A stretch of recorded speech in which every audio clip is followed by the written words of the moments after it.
Hello, everyone, and welcome to Splat Pursuit 2. Um, Pixel, you're gonna need to fix the title, but yes, we're back here for Splat Pursuit 2, where the finest in the UK attempt to secure their spot in Basingstoke, which is not Breeze. Take it, yeah, it's not Breeze. It is We not have, Breeze. for our opening match, two teams which have renamed. So it was be careful what you wish for versus Midlands Minions have arrived. They seem to have solidified their rosters now.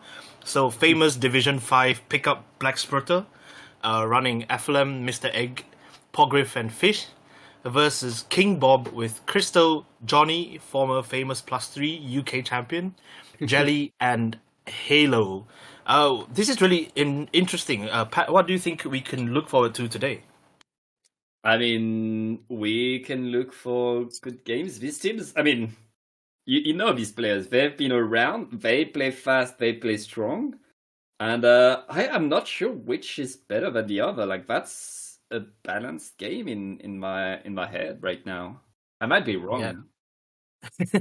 I think Johnny and Halo in particular have had quite solid mid-level experience. And Pogriv is lowing band, but the whole of Black Splitter has been really, really on the up, on the rise over the past few months, and it was honestly a surprise that they were put in Division 5. I think we have a very tight match to look forward to, especially as the format in the groups has changed from best of 5 to best of 3. So we're going to look for very, very quick games. Hopefully, for a big push to kind of for each team to solidify their position in the group. So we look at the maps right now. What do you know about these? You've been casting so many competitive games recently.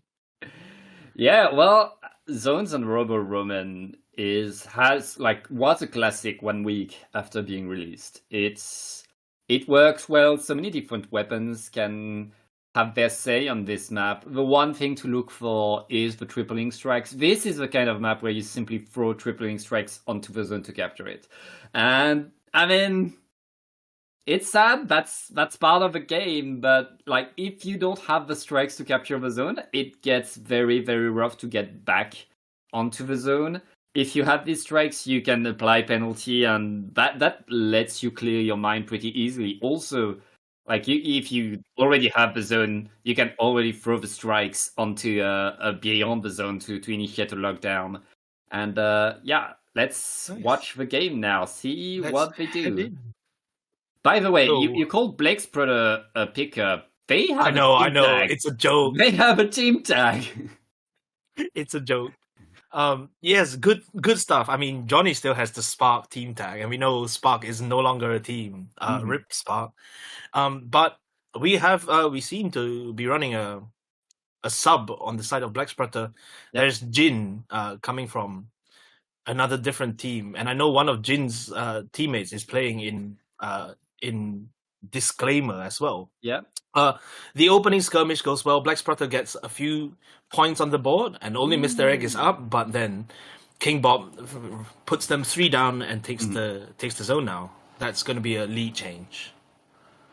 Yeah, King Bob managed to push forward with only 2 players when Black Spreader had more, but now they have to leave. And look at that, the tripling strike going onto the zone without any hesitation on the side of Black Spreader. They took the zone back, and now they have a pretty good log. They got 2 down onto King Bug. If they survive the Zuka, they should get the lead, and they should get lots more points.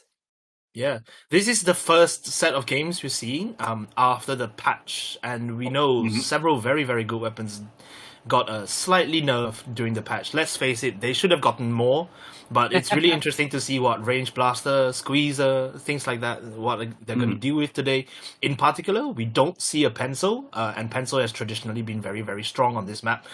Slosher has been nerfed slightly as well, so that is going to affect Black Spreader. Like so many of these weapons, these players have been picking up these weapons over the past few months, and now we have to see how good their fundamentals are, or whether it's true that they're being carried by the weapons.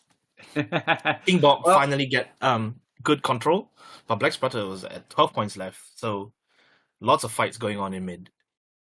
Yeah, we are still fighting. Black Splatter not really mad that they got the penalty applied. They're back in control and they're back forward. Mr. Egg simply going in, trading with the blaster as King Bug still trying to get in. They have to dance around the bumps right now. Black Splatter still in control. They don't have that much penalty left. This could be a quick KO, Dory. Yeah, this looks rather one-sided actually. I'm quite surprised at how easily some of the players of King Bob seem to be going down. We have spotted a few kind of slightly careless bomb deaths. So this is quite interesting. And Black Splatter are just holding forward. They know what they want, and they have 3 counts left to get it. There we go. I mean, that game was all Black Splatter. King Bob, they applied penalty once. That's pretty much all they did in that game. That was domination by Black Splatter. That was very, very clean indeed. There were, you could see, I think, King Bob maybe a little sleepy at the start. The fights were just not as clean as they wanted, not as effective, and they often traded where they should have got a pick or, allowed Black Splatter a pick, stuff like that. It's just a little too easy. It feels a little too easy that blaster from Mr. Egg is doing too much damage. Let's see how they wake up for Manta Maria Tower Control, which is another map with really narrow corridors. Actually, I fired up Splatoon 2 recently, and playing Manta Maria on Splatoon 2 again. Do you guys remember just how narrow the portion between that little corridor? Oh yeah. Behind bunker used to be? That was claustrophobic as hell. It's so much better now. My goodness. Oh, you can fight in there. You can just throw one bomb down there and kill everything that was here. It was such a different one. It's so good now without things like Stingray and missiles is no longer the force it used to be. Yeah. But what can we look for from these guys? Tower control, a really slow moving mode. It can snowball, but so much of the initial team fights are spending 2 minutes taking control of mid. And what can we look for? Do you think they'll change up their comps? I mean, I feel like the Squeezer doesn't work. The new Squeezer, it's still good, but with the weapons that Black Splatter is bringing now, it has the opposite matchup that it had against the Heavy Edit and the Blaster, I feel like, the range Blaster. Making it like a bit rougher for the Squeezer to really establish itself, and not as worth it used to be, especially in that matchup. But I mean, as you said, King Bob, they have Johnny, they have the experience of top level UK. It's all a matter of finding that experience of being behind and coming back. It's a matter of mentality. It's a matter of mindset. To really get back into the game. It's a best of 3, so I mean, there's one more shot. Yeah, this is match point. In fact, it's so fast. They don't have the luxury of kind of feeling out their opponents anymore. They have to find something that works. Do they change one weapon? Do they change 2? Will Johnny play shot? Things like that. Very interesting to think about. But here we go. It is Manta Maria, such an old classic. I really love this map. It looks so good. And here we go. The Squeezer and look. Yeah. Roughly the same weapons. Actually, exactly the same weapons, I think. Pretty much, yeah. Yeah. We'll so I just noticed, was it the case? Yeah, was it the case in the previous game that double cooler on the side of Black Splatter? No, I don't think so. So maybe that's probably a change. It is a very interesting. They want to play even faster than they did. Go straight in, get picks, trade out, get another cooler, repeat. So far it's working. I mean, on a map as wide as Manta Maria, you have opportunities to jump back in, and you really don't want to get wiped. You really want to be able to come back in there. As long as Black Splatter doesn't get wiped, they have huge momentum right there. Yeah, I think they must be feeling like King Bob must be feeling like they're suffering slightly against the amount of range that Black Splatter has between the edit and the range blasters. Oh, nice. Commentators. Yeah. There we go. Some semblance of control from King Bob in mid now, and we'll see how good they are at just taking that time for the tower to reset and finally getting onto it. That first checkpoint can be rather tough, depending on how many angles you players rush at you from. But Jelly is really doing a good job at cleaning those up. Yeah, Jelly has been controlling. Jelly got the wipeout onto Blacksputter, and now Jelly is pushing forward, getting in there. If Jelly is able to win that, oh no, that's a very strong answer by Blacksputter. They lost the lead, but I mean, the lead doesn't matter right now. It's all about the control with 3 minutes and a half. Both teams have gotten checkpoint 1, and all that matters is who is able to secure checkpoint number 2, which is the real checkpoint in this map. Yes. You really don't want to go down, because once the enemy gets set up in your bunker and your corridor, that's pretty much it. The checkpoint, you know, Blacksputter got like what 3 more points on the tower. Yeah. But that is the nature of Manta Maria fights. Gets 1 more, gets 2 more. You know, that's not really a lead, but they don't care for that right now. They want a big push. They want to get people in. They want to get the picks they need. But both sides are cooling up. It's such a fast fight. And Jelly gets cancelled, but gets the trade. Yeah, very nice trade. Honestly, you keep your splash down with Tactical when you trade that way. So Blacksputter still fighting to. I mean, wait, they got the lead. They got the lead by one point. Nobody cares. Nice. Please get ahead of that hallway. Nobody's able to really get through that hallway. And Blacksputter activating the strikes. They don't have that many pushing specials because of the double cooler.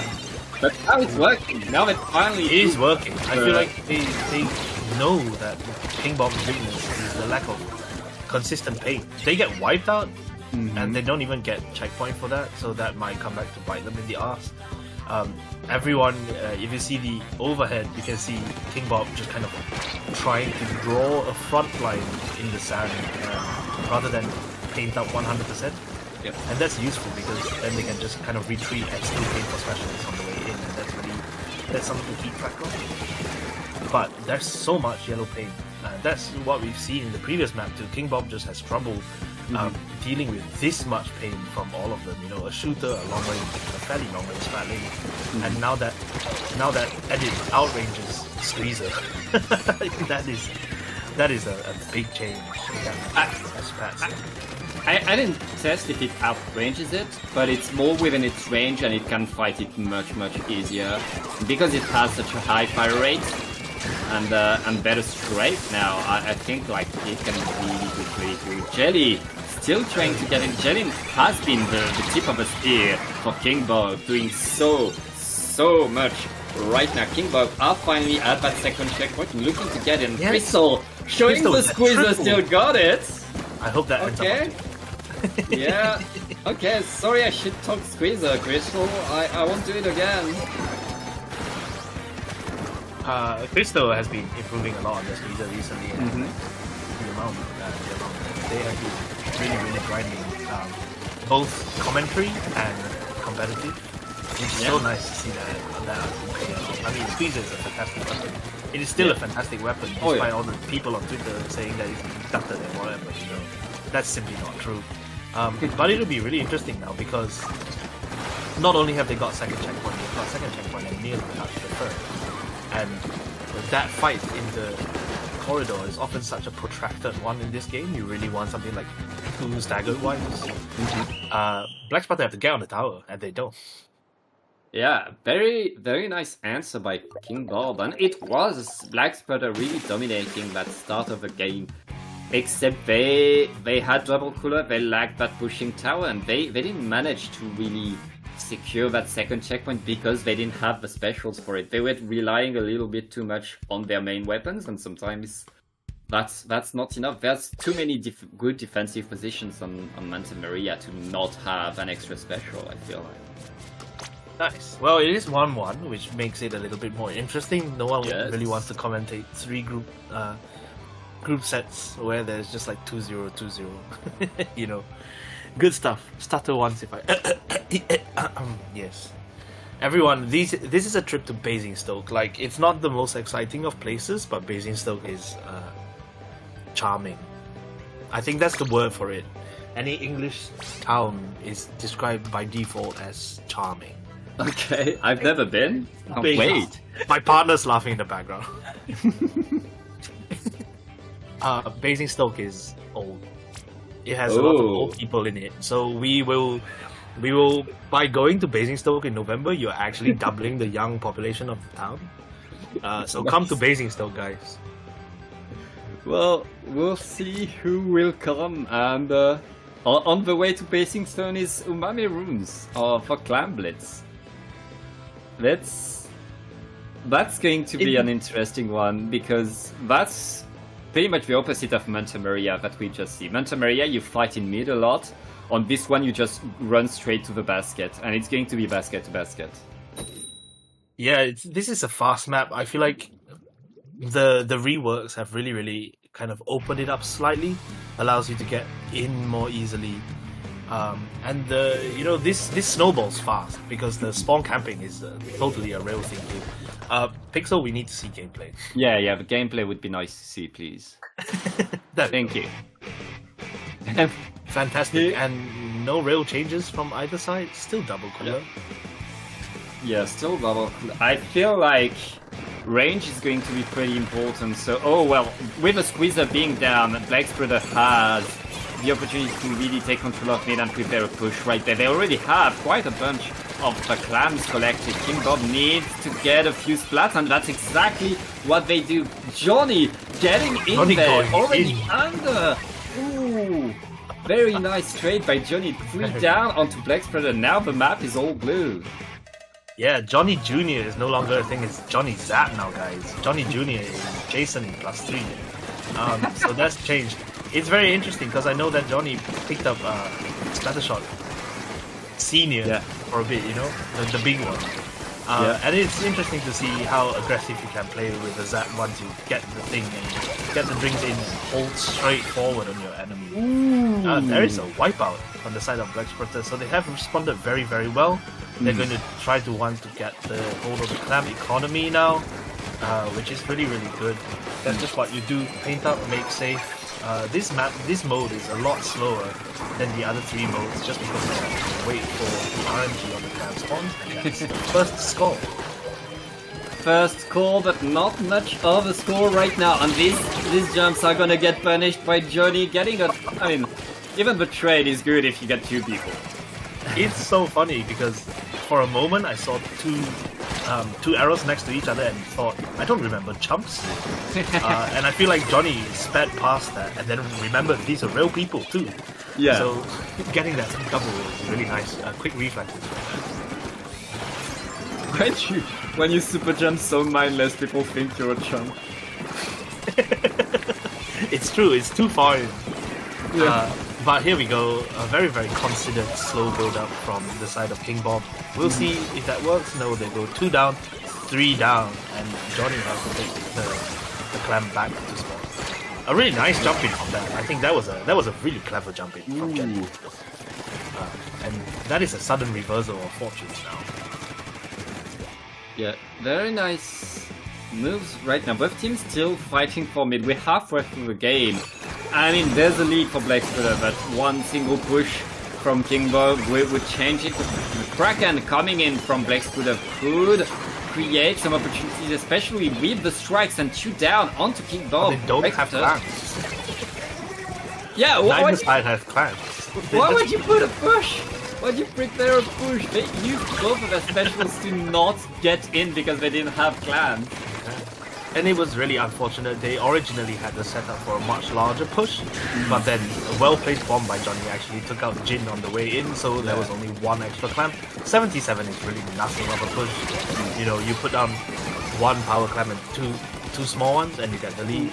But neither team actually seems close to even coming towards the basket. There's no clams on the board. There's 1 power clam finally from Halo, but they are getting pushed back, and again, we see the Black Spreader control of the mid. That's just the range and how dominant that edit is. Sitting on top mid. It's up to King Bob to find ways to take down that backline. Functionally, it's a backline. I mean, gets punished. When everybody's a front line, anything can be a back line, I guess. That is absolutely true. Yeah, Slosher still has very long range despite the nerf, everything like that. Oh, yeah. There's so much ink flying around. But most of it seems to be yellow ink, actually. Look at that map. It looks like a turf war game. Yeah, Blackspreader still controlling the game, staying underwhelmed with a wipeout. They have a clamps this time. They are ready this time. They're gonna score the good points. That's a Blackspreader. That's a proper score now. And with less than a minute to go, and the push still going on. Yeah, still going on. Look at that. The push is still going on. That's gonna be that's a tragedy. That's a spiral out of control. Oh, nice. 26, and it's just Johnny with the zap defending the basket, pushing people away. Thankfully, Blackspreader was not able to jump back in, but now King Bob. I mean, they need to go forward. They need to go forward, get all the clamps under the basket. They have to do, right? They have to go forward. Just like there are no clamps though. They have one power clamp. Nothing seems to be spawning. They're still getting picked off.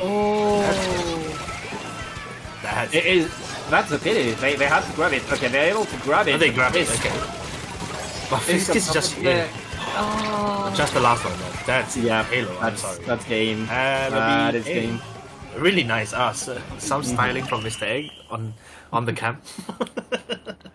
And that is game 1 going to Blackspreader. Famous Div 5 pickup, guys. I mean, King Bob, they were able to really break the dam and get their momentum on tower control.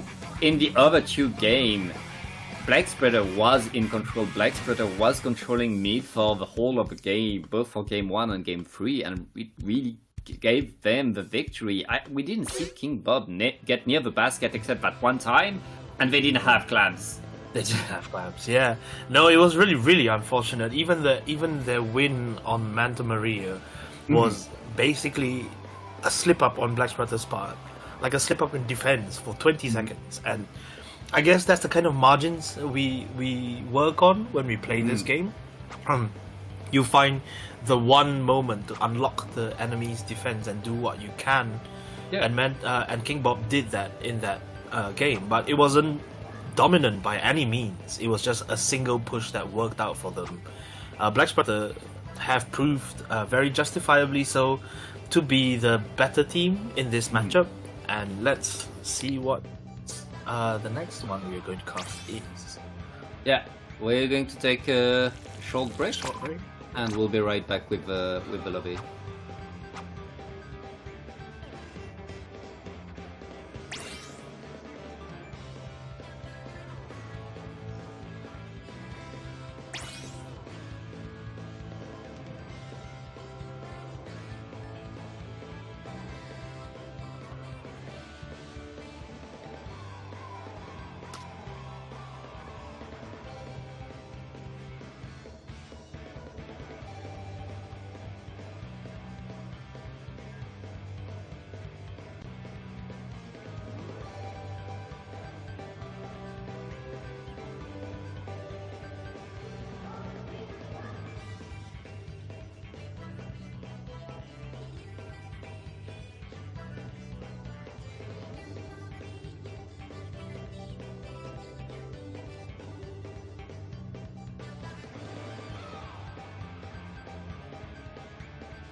And welcome back to Splat Posted number 2. I am Pat here with Dory, and we have a great team to show you. Distinct. They lost in the heartbreaking grand finals at Splat Posted number 1. They're Afro, Mooj, Tame, and Sao, who's Tiger. I mean, they're a great team. Can't wait to see them shred. On the other side, Dory, I think we have newcomers to the scene. I think these are newcomers. I've definitely never seen the name Your Mammoth Lean before. Shout out to Jakey.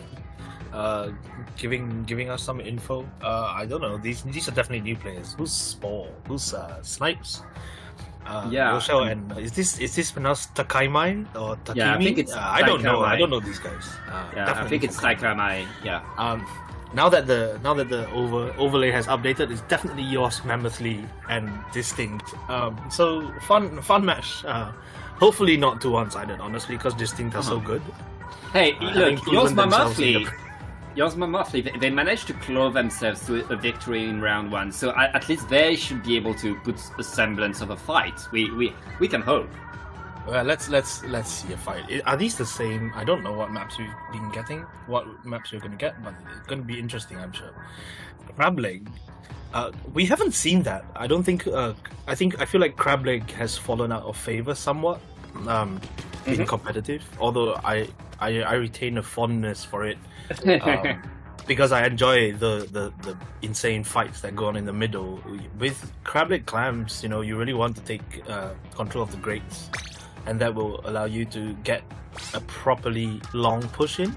Yeah. Otherwise, we've seen games be decided here on nothing more than power clams. So that's going to be interesting. I just want to see what these two teams are going to bring in. I know this thing to run coolerless. And especially Mooj on the bowl. That was a masterclass, I felt. Watching that last week, the last round. So... does someone I don't know, does yours Mammothly have a bow player as well? I don't think they have a bow player, so they're kinda like in a deep trouble right there.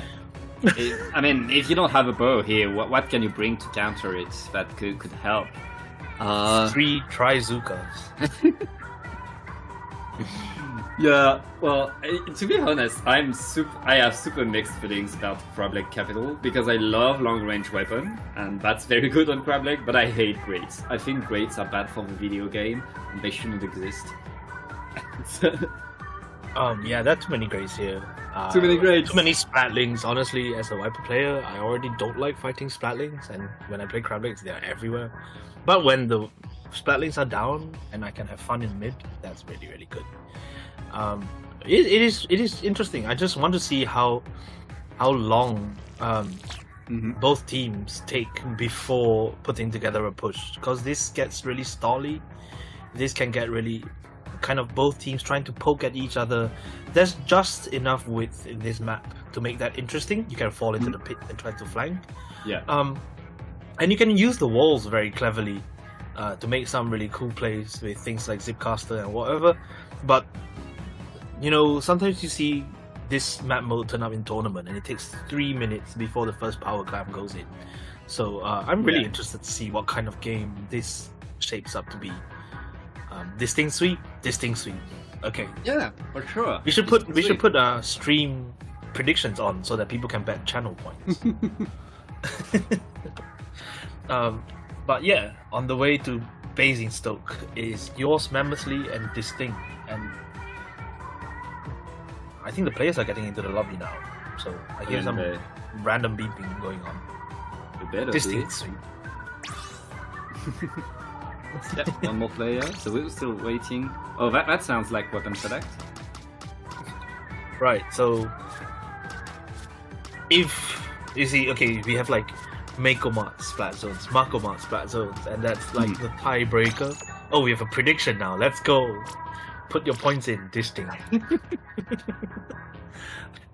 Yo, 100% on Distinct. Fantastic. Well done, guys. Bet it all.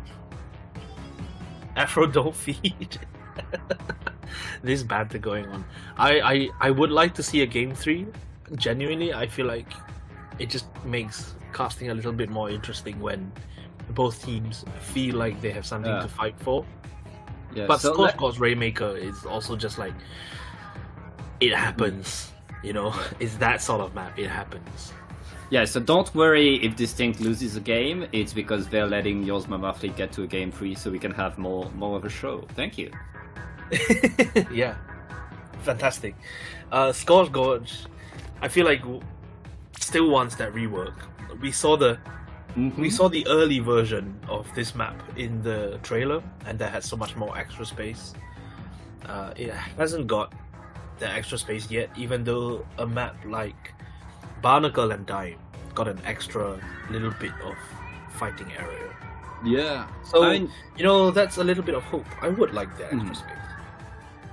For Rainmaker, I feel like Scorch Gorge doesn't need more space, it just needs more routes than space. Like, you have it has to one route, really. Yeah, right? It's really like pathways that we need. The space is nice, honestly. But no longer time to talk, it's time to fight. Yours Monthly versus Distinct, and we start with Clan Blitz. Yours Monthly bringing the pencil, Range Blaster, and Distinct bringing the bow that they've been rocking, so I can't wait to see it. Yeah, Pencil got nerfed slightly. I think you can see that the ink pattern there is a bit less oppressive than it used to be, but Pencil has always been a really, really good weapon on this map. I feel like Pencil is good on everyone. Why do I bother saying this? It's Yoshell too, and we know Yoshell. Yeah, Mooj gets that sick direct. That's crazy. I'm such a fan. Very good opening. Very good both. Fantastic. And it seems to be Distinct holding mid at the start, even though the strikes come up. And I know we've been joking, but as a pencil player, bow is so oppressive to pencil. It works. If you have a good bow against a pencil, you can make it work because you can really punish the pencil being stuck in its charge. As I say that, it looks like Distinct is still fighting for mid. Both teams are still fighting. Bow versus pencil, let's go. Yeah. Really, really lovely gameplay. Tame, as we know, also a really strong player coming up recently. I can't remember if Tame made +3, but there we go. Lots of new players making +3 anyway. So that is some good credit to everyone involved. Lots of UK players making +3 as well. Hakimi rushing down the bow, getting punished as a result. That was quite nice to watch. Really entertaining game so far, despite the complete lack of clan economy on both sides. We know that Yoshell is going to hold on to that forever until the push happens. Yeah, Yoshell in position is terrifying. Now Yoshell has a super clan, he's waiting for the opportunity to drop. Dodging the crab tank like it's nothing, and with the triple ink strike and 3 down, it's simply Tame left standing. Tame is going to have to go back to spawn. The wipeout basket open, and Yours Monthly is going to open the score, put a lot in there. 50 in the opening. We're halfway through the game, and that's a really good push. There's more coming. Yep. And honestly speaking, that is a solid push. That is more than 3 power clamps worth if Distinct were to try to jump something in. So that is a solid push. A good lead, honestly, and it took 2 minutes for the basket to be broken in this game, which is not a record. Yeah, could be worse. It could be much worse right now. Yours Monthly, now they only need to defend. They only need to be annoying in mid, deny any control on the side of Distinct. Distinct trying to get in Tiger, getting in there, activating the bubbler, already getting one. I mean, it's like Distinct is almost under the basket. That is a really, really solid play right there with the bubble. Nearly successful too. But they kind of respawned fast enough, and I think this is what we're going to see for the rest of the game, is that the cooler output from Yoshell is just going to be the difference. They can walk in and get their picks, but they always have to win every fight twice. And, no matter how consistent you are, sometimes that's not going to work. Yeah. That seems to be slightly careless from me. Yeah, very nice furnish by Spore right there. Spore up here the whole time.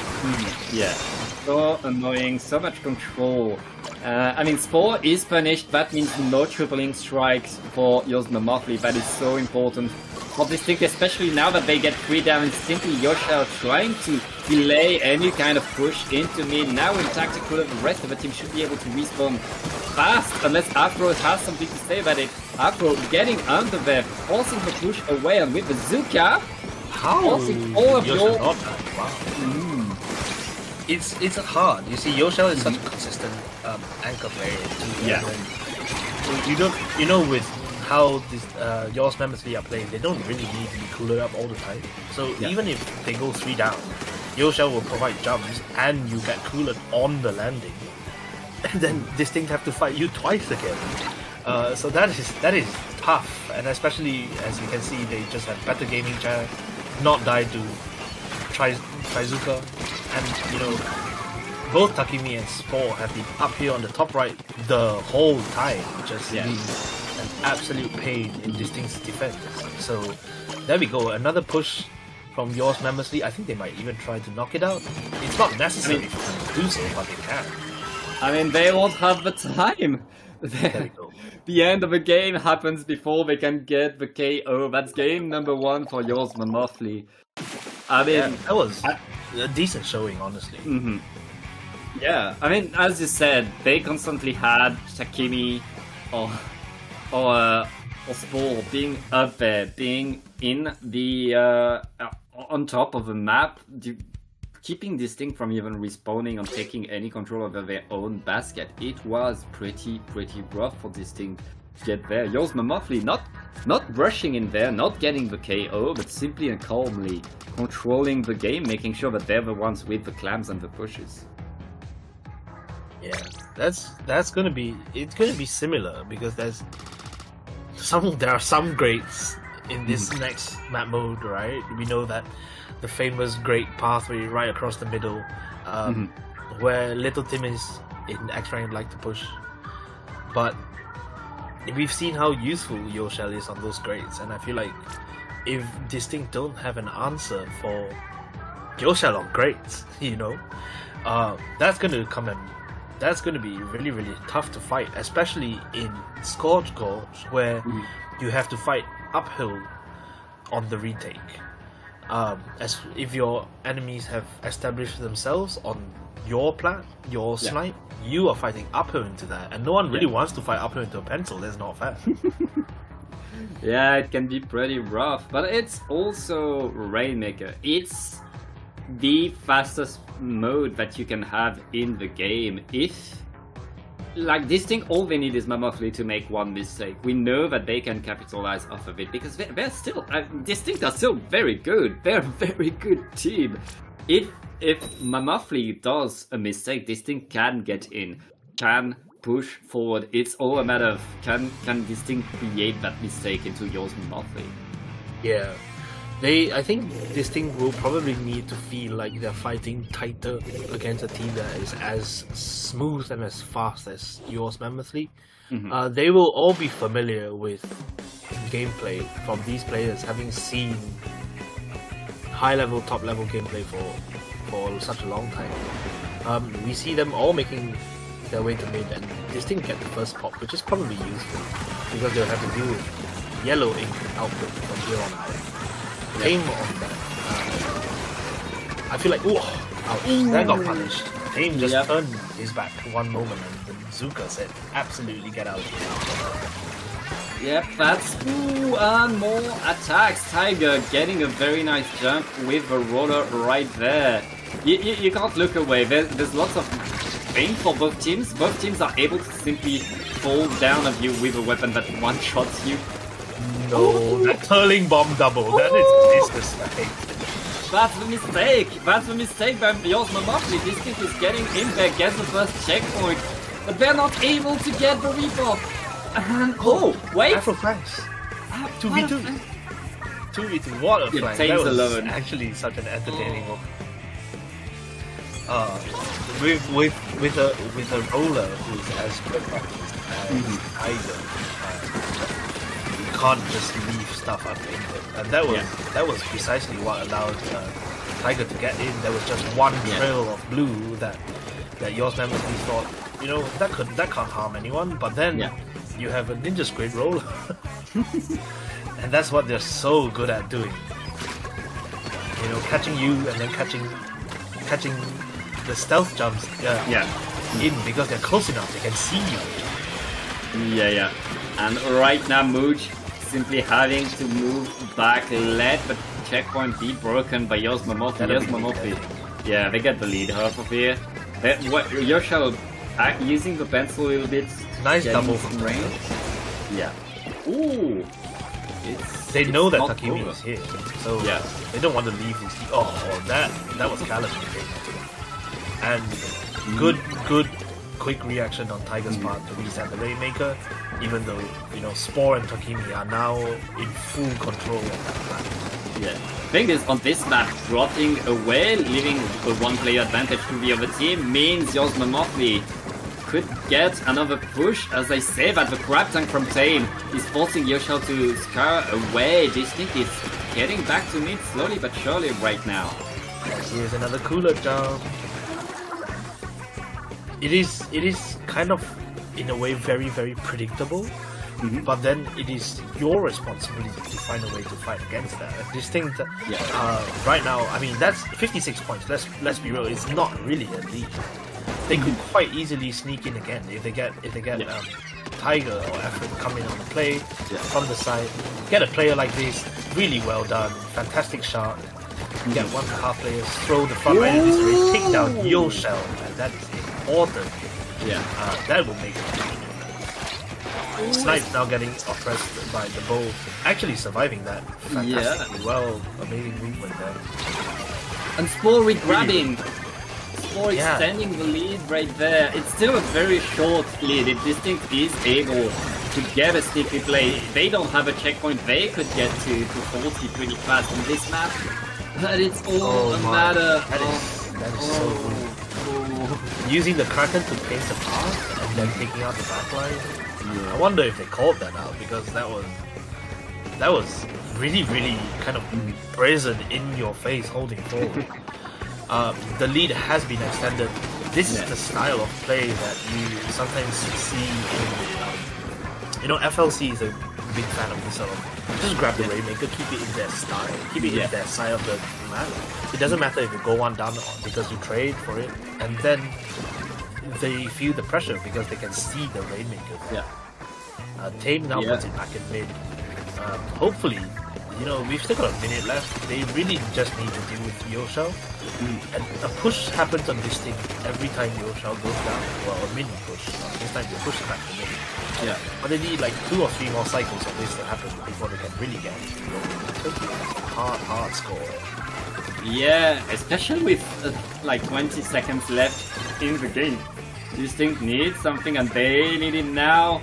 Otherwise, it's going to be the end of this round. Yosmomorphy has control over the Rainmaker. Mooch trying to challenge it with the bow. It's not working, but the Rainmaker falls down to Afro. And I think that will be the end. I mean, we our stream kinda lagged out, but Yosmomorphy getting the victory as we'd expect. 2-0 for them. They got the 2-0 in the previous round. They're guaranteed top seed of this group, and they're going to advance. That was very interesting. I feel like this thing definitely felt they could put up a good fight.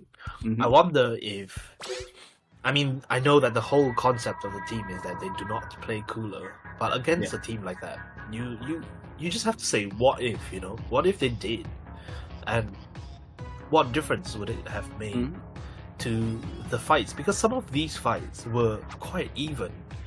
If it was not a case of like Spore getting on the top right in Crab Lake and just being there the whole time, you'd think that the fights would be a lot more even, and surprisingly even enough that it could make a difference to the end of the score.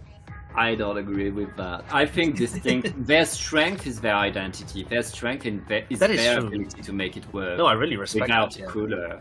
And you don't like, just because, this team is different, we have to drop the strategy we've been practicing so much to just get the strategy we don't know as well.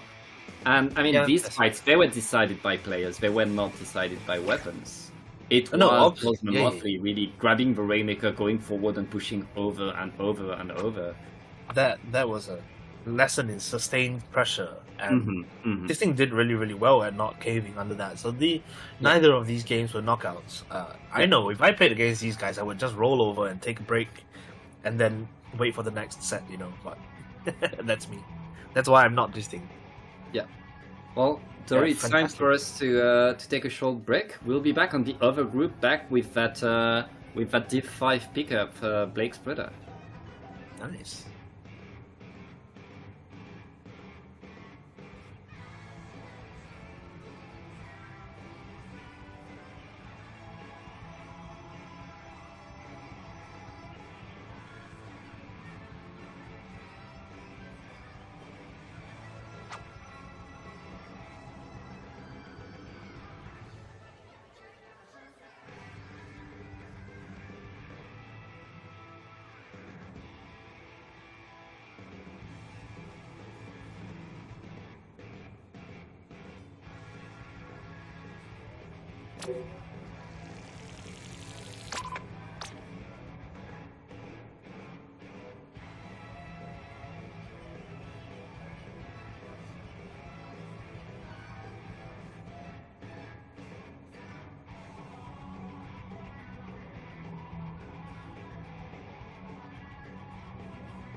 And welcome back.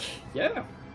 We're back here for two unknown teams, Retroma Paradise and Black Splitter.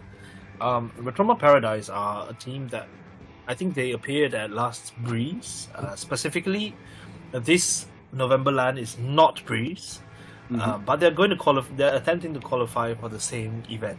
Black Splitter, again, we saw them earlier in round one, and I think, we know that these two people are from the same friend group. Yeah. So the banter and the games, they're all going to be used on Twitter against each other afterwards. Keep your eyes peeled out for that. It's going to be really fun. Retroma Paradise featuring, I think, newly minted +3 players. Hyperstar acing. Am I missing one as well? I think Hyperstar and acing.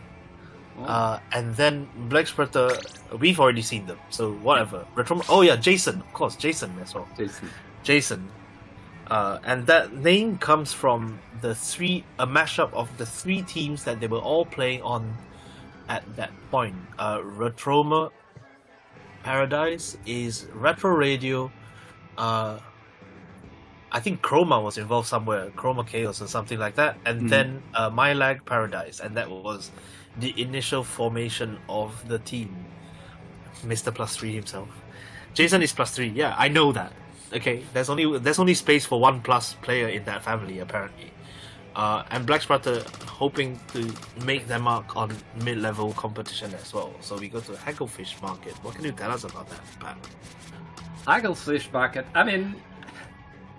I can't tell much because it's already been told so many times. It's the classic Splatoon 3 map mode that we've seen a lot. One thing to note about the group stage is that both of these teams are already qualified for the finals, for the playoffs. But the team that wins this goes to fight whoever wins round 3 on the other side. Probably distinct. Or disclaimer. Whoever loses goes to fight Yolzman Muffley. So this is for the seeding and of course for the bragging rights. I feel like for these two teams, this could be the most important game of the night because, as you said, they're friends. They want to shit on the other on Twitter. Yeah, fantastic. This, honestly, to me, this is a much more entertaining map list than the previous round. Unfortunately, also really predictable, but that is the way Splatoon 3 maps go. Hagglefish Market Zone is kind of, I guess it's fun in the way that you do have flank routes, and the flank routes are very, very viable, but it is ultimately still a single line map. This is basically pork mackerel, let's be honest. Except without Stingray, the flatness of this map doesn't seem to matter as much. You still have Trizuka to watch out for, and Zipcasters are really, really fun to use here. But it's not a Stingray problem. It's not Stingray hell anymore. Both teams, of course, featuring... Yeah, sorry? Sorry, it's been 2 years. I know, I love Splatoon 2. Come on, I love Stingray. I love missiles. I love Ink Armor. Bring me Ink Armor, bring me more 8 towers. Anyway, we have both teams featuring very, very strong Splatling players. So I feel like that's going to be the anchor. Yeah. Sorry, you go ahead. Well, time to start the game. We'll see what these things are bringing. And on the side of Retroma, we can expect the Luna coming in. Both teams are bringing a heavy edit as their cooler main... Wait, no, both teams are double cooler. We're gonna see fights. It's Crab. It's Crab. It's a Crab. Oh. Only one team has double cooler. Yeah, very interesting. I feel like Black Splitter feel like they have found a winning formula. They stick with that. That is the exact same comp we've seen from them. Yeah. Whereas Retroma Paradise, I know that Hyper is really well known for playing Edit, but his first love is Hydra, and he has been rocking the Crab Edit recently, and especially in the form of Retroma Paradise with a Zap player. Yeah, that's not necessary to play. The two Splatling players going against each other is really fun to watch though. Yep, and right now it looks like Black Splitter are going to take the first control now. Mr. Egg is going in with the Kraken, going to push people away. That's ooh, nice Harry. Harry with a great punish. Save the tactical. That's going to be really important. But with 2 down on the team, Retroma Paradise are going to have to wait before they can put a push forward. Yeah, Black Splat are doing really well holding forward on these guys. They want that plus result. It's going to be interesting. Nice on acing. Plingus putting on that alias for us. But acing's famous Lunar Blaster and with Ultra Stamp also getting a patch. A slight boost from the new net code. That'll be even more dangerous than before. So the Ultra Stamp has improved in a way that it blocks shots from most shooters, but charges and bows have an easier time against it now. Yeah. Which is very interesting. Very well tuned, I guess. We'll see how it goes. We'll see how the Ultra Stamp players feel about it. Still a very rough special to use. I will say that Retroma Paradise able to get the lead right here. Hyper and Jason still in position. Missed this. Getting behind them. Nice getting that flat. That's control. In particular, you saw that the strikes coming out from Black Splat were not near enough to the zone to do anything at all. Yeah. And this is the thing about the difference, like we talked about on Robo Ramen, you throw the strikes when you get the zone, it's as easy as that. But with a map like this, you do have quite a long distance between your spawn area and the zone, and it's really important to make sure that you leave yourself enough time to get back into zone if you lose a fight. Black Splat are actually pushing up to almost where it starts to matter, although they go 2 down right now, and they get the lead here. Really well done. Yeah, very nice lead, but all of Retroma Paradise are still in there wanting to deny. Oh wait, they're not able to deny the zone enough. Zone is still they haven't put penalty on. They're still going, and acing is going to get punished for being in the middle there. And I feel like, okay, that's stopped the bleeding somewhat. Really strong showing from these Black Splat players. They're not intimidated by +3s or whatever, Yeah. They know these guys very well. They know how each other plays, and they're out for blood. The blood is coming. I think, sorry, you go. I mean, Retroma Paradise, they don't have much penalty left, and they have a crab tank ready. They have the specials ready to defend. All they need to do is dodge these strikes. If they dodge these strikes well, they could get denied things. They could get the KO right here. It's just the Kraken coming in from Black Splat, but the Kraken is completely alone. You can't paint with the Kraken. That's lead, and that's looking like it's going to be game. That was really close from these two games. From these two teams. That was a hugely entertaining match in my opinion. So really good job from Black Splat to actually bring the fight. With how confident they looked against Retroma Paradise, Game 2 is going to be really interesting. Both teams had the momentum, had their way back in. In the end, Black Splat, that's the problem. To push, they only had the strikes and the Kraken and 2 coolers. So for that final push, Tactical is no longer useful for that final push. You need an extra special one. That's what they were lacking. To win that fight, to get onto the zone in the end.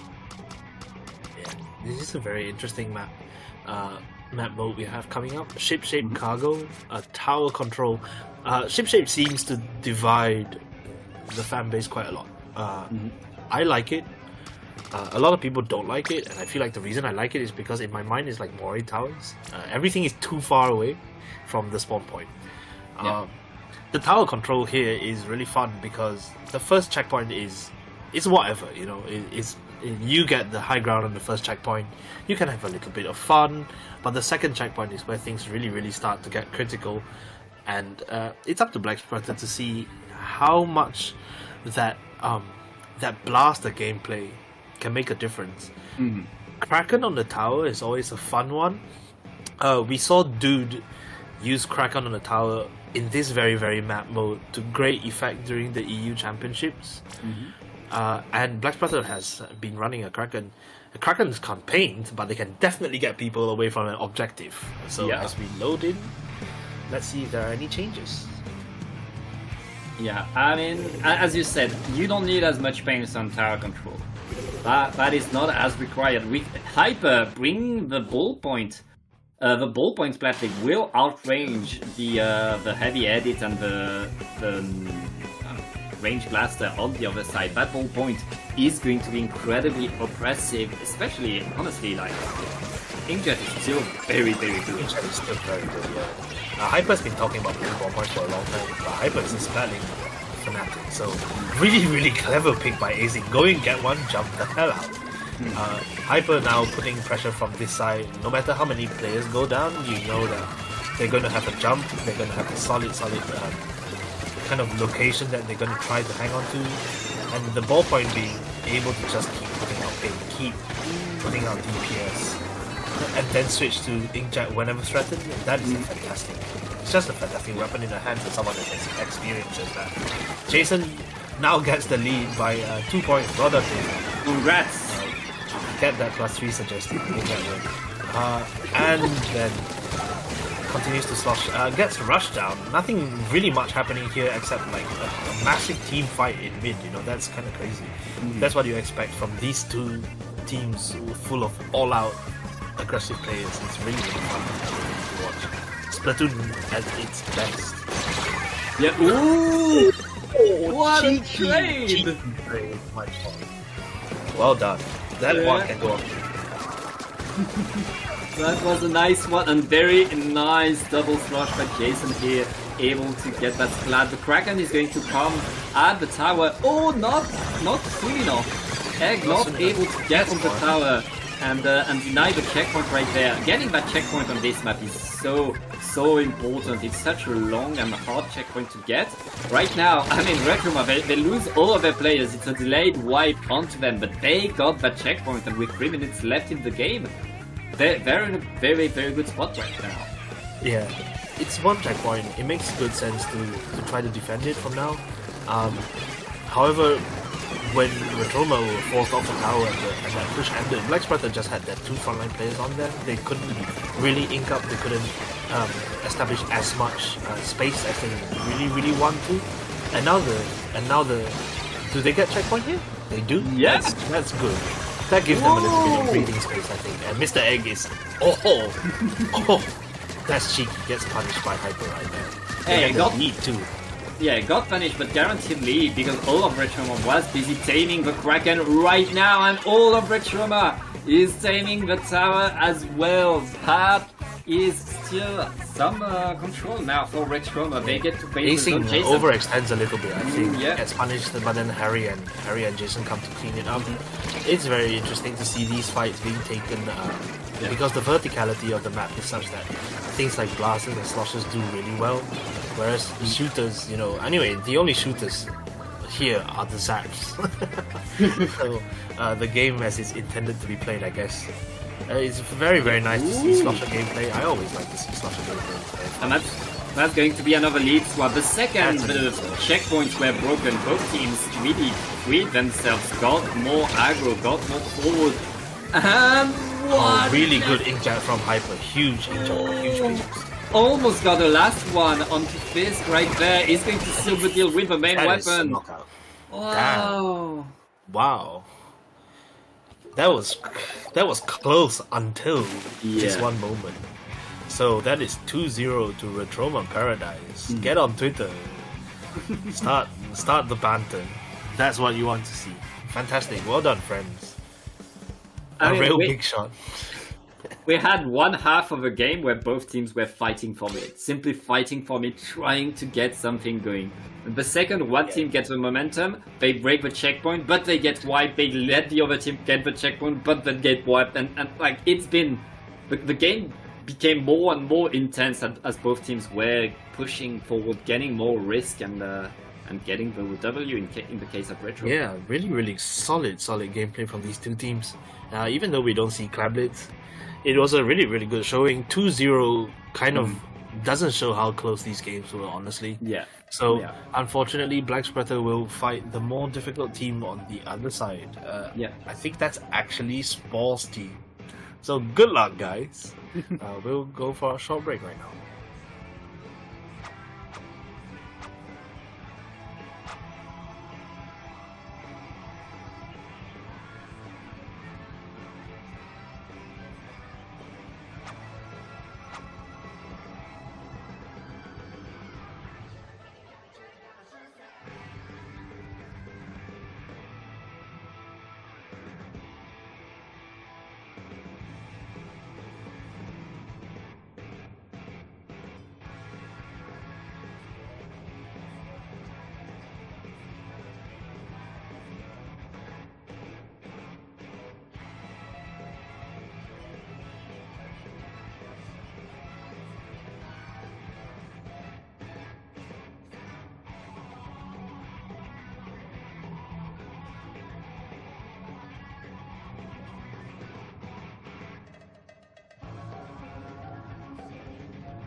And hello, we everyone. are back.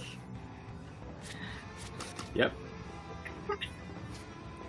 We are moving to semifinals now, so we get to see best of 5 games instead. And we are commentating yours Mammothly versus Black Spurton. So this promises to be pretty fast. Yeah, it's going to be a rough one for Black Spurton. Yours Mammothly has come in strong. They're pretty much the favorite of today. And Black Spurton, I mean, it's all about showing us what they can do if they're able to do things. And I mean, at least they have double tacticular, which is nice because they could die a lot. Pixel is having a little bit of trouble with the stream graphics, but we are starting on Crab Capital in Rainmaker, actually, which is a rather rare map mode for comp these days. And then from there, it's all counter picks. So I guess the double coolers are going to be fun when you can just chuck people at the Rainmaker over and over again, inch it forward. It might be useful. Yours Mammothly has, of course, as we saw, Yoshell on the Greats, and that is going to be tough to fight for them, I think. I mean, we've seen Yours Mammothly on this map before, not on this mode, but on this map. We know that Yoshell is going to come with the pencil on top of his Greats and completely control the gate. Black Spurton need a way to push that pencil away, and with the amount of Greats that there are, this is not the best map for a Kraken. Like, the Kraken will not be able to really push that pencil away. So it's going to be very interesting. I don't know if Kraken is the pick here, but we know that Mr. Egg plays regular range as well. So this will be very interesting. I guess the Kraken is a bit more fun, but fun is not what you get when you want your results against players of this caliber. So it is going to be a tall order, but it'll be fun to see what Black Panther can do. And they have been surprising. They did really well against Retroma just now. And this is just a step up, right? A single step up. You can do it. You can do it. And that's why you go into tournaments. Black Spreader, they're not afraid to go against team that are higher level, but they want their experience. They've been grinding the game, and more grinding the better. They get to fight Yours Mammothly right now for the pop, and I mean, they get the pop. They get the pop. Good up thing. They're going to get the first kill too. Takimi goes down. Slightly careless with that, obviously. Just dropping and Yours Mammothly are now 3 down. It's very interesting. They're going to get a quick checkpoint, hopefully. No. Takimi respawns and puts it into that. But there's a trade. It's all going on Black Spreader at the moment. Very, very nice. I feel like they want to try to play fast and surprise Yours Mammothly with that. Jin is in the middle, gets taken out, and now it's Yours Mammothly's turn. Yeah, now it's just FLM. FLM is going back to spawn, and Yours Mammothly are going to take the lead and the checkpoint right now. They're already on the top side. Takimi going in there with a 52. Got 52. I've heard it gotten better because it's like less lag is very good for this weapon. And ooh, it's a delayed wipe right now. Going to be rough. I mean, to stop the Rainmaker, but that's going to be temporary as Takimi is still up there. I feel like everyone is still up there. They haven't really found a way to deal with Takimi and Spore just top loading the game. But we saw this in the other. Oh, that's a knockout. Whoop. We saw that on the other map just now too, and it on the other map mode. You know, when we on Clans, when the other team also struggled to get them out of that top area, which they're so good at fighting, and it's just come back to bite them.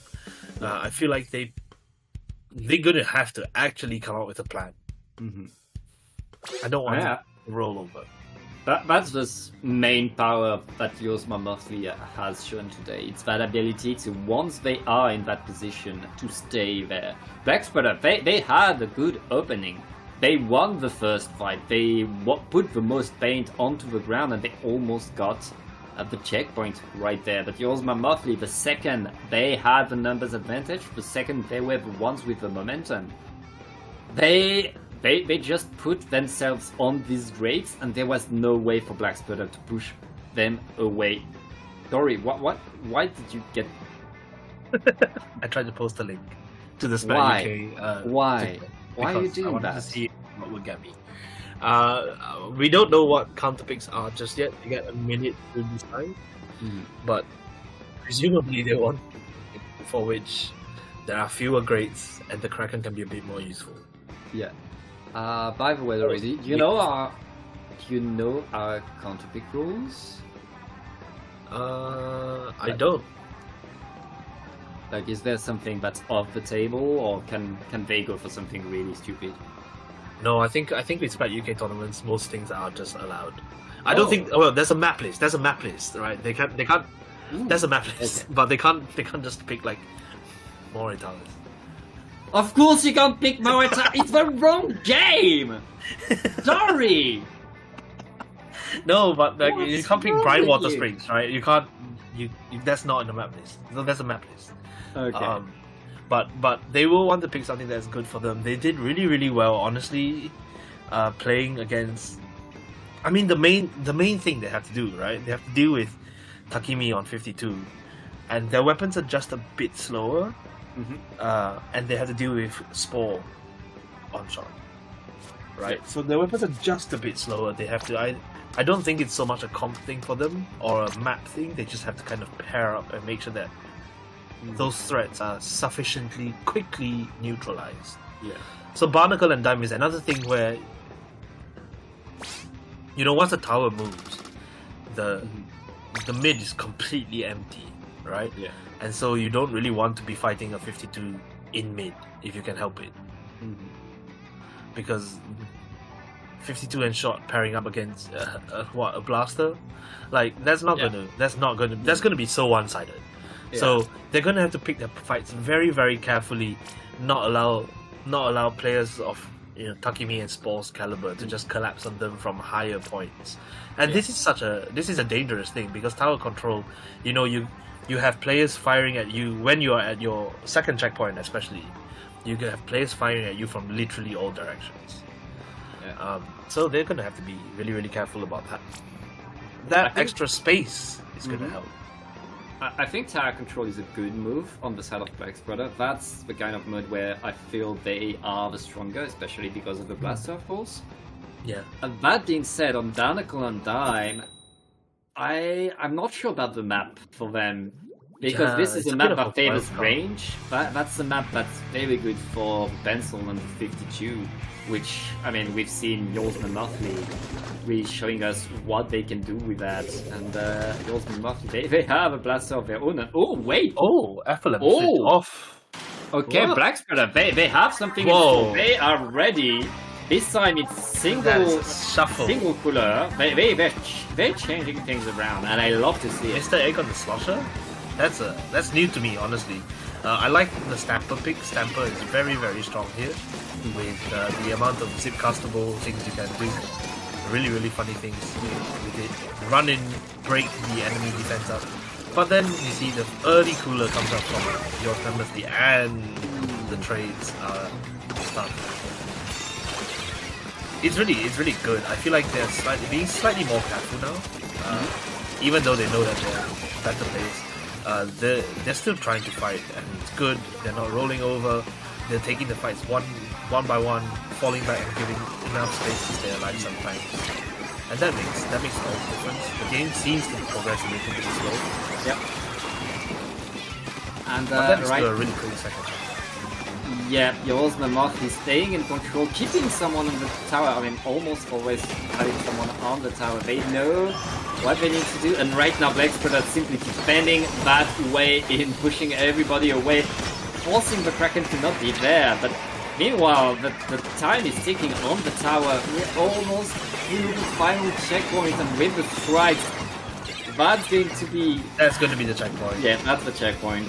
Yorsman Monthly just pushing it over and over. They're not stopping. They're getting more and more splats. Yeah, they've established themselves in these positions, and this is the dangerous part because Machine, despite the speed nerf, is still a ridiculous weapon, and we know that Takimi can play that. Where the others are, they have to buy some time, buy some space now. Then we finally see some blue ink invade, which is going to be useful. But Takimi is already on the snipe with that machine, and snipes coming in with the blaster combination. That is a very good parry. It depends on how well these players can make use of the chip damage they have to try to push forward. FLM is caught alone. Survived that, amazingly enough. I don't think that would have been a survivable shot with the old netcode. So, yeah. But it's not working well in Huntery, and Yosma Murphy are back on the attack, back forward. They lost 2 players in the process.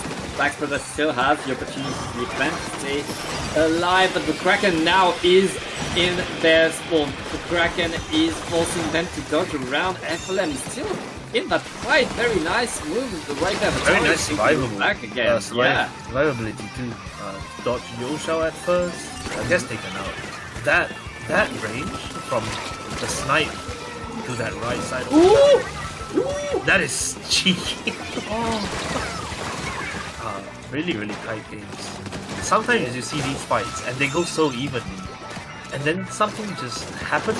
It tilts in one direction, and then it makes all difference. Like that was unfortunate. And they can definitely feel a bit robbed with that blaster direct. Black have shown that they can get fights off of Jaros Mammoth. They can't follow up on it. They don't have the control that Mammoth is showing. But Black are able to get these fights, and that demands quite a bit of mechanics. That's going to serve them. As I say, that's nice. Getting 2 with a Kraken, trying to deny the ink range.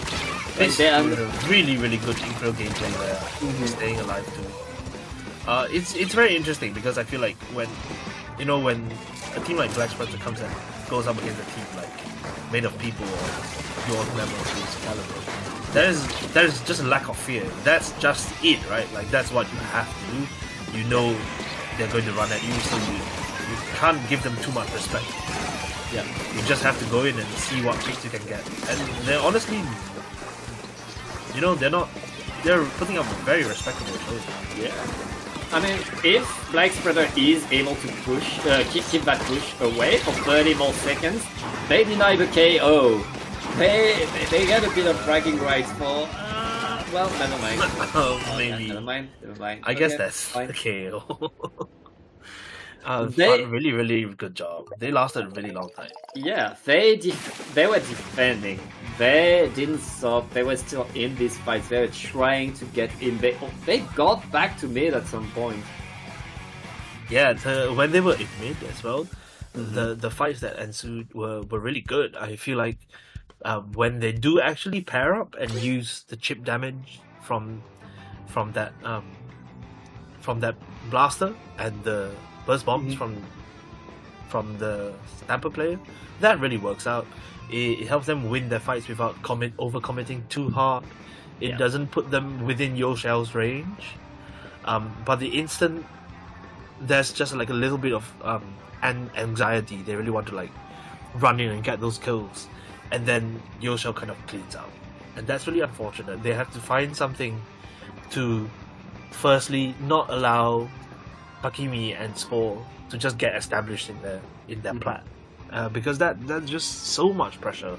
No one wants to fight Yoshao coming in on a tower while Takimi is sloshing at you and putting booyah bombs down. Like that's crazy. I don't want to deal with that. Absolutely not. But it is very interesting to watch where they'll go from here on out. Yeah, nice one. Thanks, UK. Thank you. And one thing to note, Dory, is Black Spreader's change of comp, the way they adapted, it worked. They did so much better in that game than they did in the first one. And these changes that they brought to their comp, they really paid off. If they adjust a little bit better, maybe they could get a push.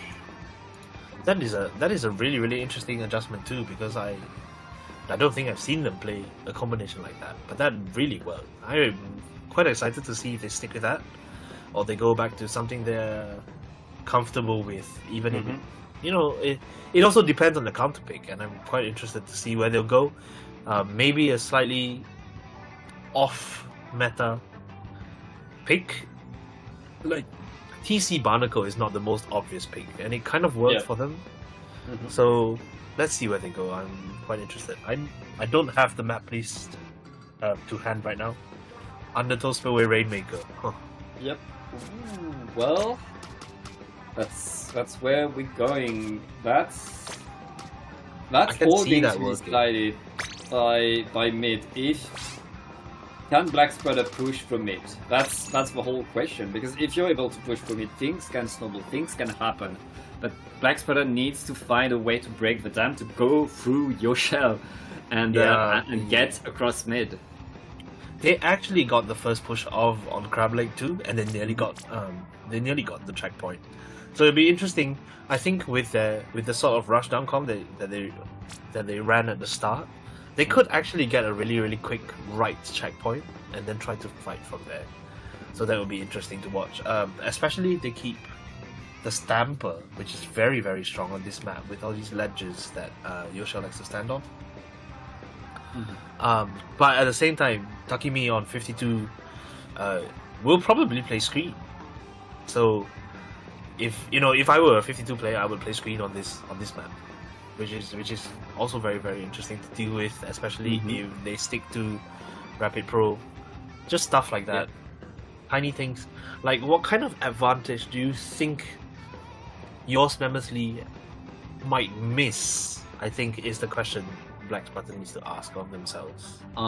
Yeah, I feel like it's like Black Spreader, they have to rely on the fact that yours Memersly will make a mistake, will lower the guard down, thinking, oh well, we've been pummeling this team over and over. Black Spreader, all they need is one mistake in Rainmaker, so they need to make that work. We've seen yours Memersly in the previous game of Rainmaker. They had so much control. They made sure that they won. If Black Spreader is able to break that dam, to find a way to make things go fast, that's a roller. Takimi plays roller? I didn't know that. Are they being rude now? This is very interesting. Dread Ringer is obviously very strong. I know Egg plays Dread, so that is very interesting. Good. Honestly, Reef Fighters might be fun. Gets punished the first one to go down actually, so maybe, I don't know, we'll see. Certainly very interesting because Takimi with this particular weapon pick is possibly a little easier to counter. The distractions work, and yours Memersly pick up the Rainmaker and go left immediately. So that means, there we go. That's the use of the recycle. That will work for them very Works pretty well right now. 3 down actually on yours. He's forced to back up with everything being thrown. That's a delayed wipe by Black Spreader. They get the Rainmaker, but they have yet to get cross mid. Takimi getting a trade. The Rainmaker is going to be stuck there. The Black Spreader losing all the momentum that they've gotten after that push. Now, well, that was possibly a little hasty on Black's part, just jumping straight in. And now Yoshel has the cooler out for the rest of the team. They'll be making another push again. I wonder if they'll go for the quick right push, or they'll try to establish themselves on the left to do it. Even though Takimi is already trying to do silly things on the other side. Very clever. Like, divert both sides. Oh! Kraken taking out the Zip Caster. Very well played there by Snipes. And now Snipes is deep in Black Spreader territory, and Takimi is sharking. And that no one likes a sharking roller. And that's been the style for yours mostly. They don't go to the fast way. They go to the sure way. They make sure that they don't stop the push. Takimi right there, punishing everything and everyone. Ooh. Well, here's a Reef Slider. Good use of a Reef Slider. The push is possibly over. Yoshel is trying to make a beat. Oh my god. I mean, keeping it here, extending the lead. That's... Yours Mammoth, they just want to keep the Rainmaker there. They just want to keep it there. Oh, they're 3 up now at least, which is very good. I think that was really, really cheeky by Yoshao, especially no one expects the pencil player to get that push in. Finally, they get checkpoint, which is quite good. This will be interesting from here on out because of the way this map plays, it's possible to snowball that really quickly. But at the same time, 13 points is a very, very commanding position to be in. Yeah. A very commanding position indeed. Blackspreader still in that fight. FLM going to be punished by Takemi on the roller. That roller is no joke. That roller is working so well for them. That's just so much yellow paint, and I feel like, you know, it's a matter of Blackspreader being thinking, okay, do we die straight for the Rainmaker to stop the push, or do we try to paint up slowly just in case Takemi is like already behind us somewhere? You know, that's the decision they have to make because it is dangerous and the clock always ticks down. Yoshao is always here at the back. Yeah, and while Yoshao has been a lot more daring coming front, it's also because they know that they have 2 games in hand. It doesn't really matter. They know that they can take their time until they don't need to take their time, and almost a KO. Yeah. Really well done from these players so far. I feel like FLM's, in particular, the Rapid Blaster, the Rapid Pro, must feel quite cheated by some of these directs and just not doing enough damage, I feel like.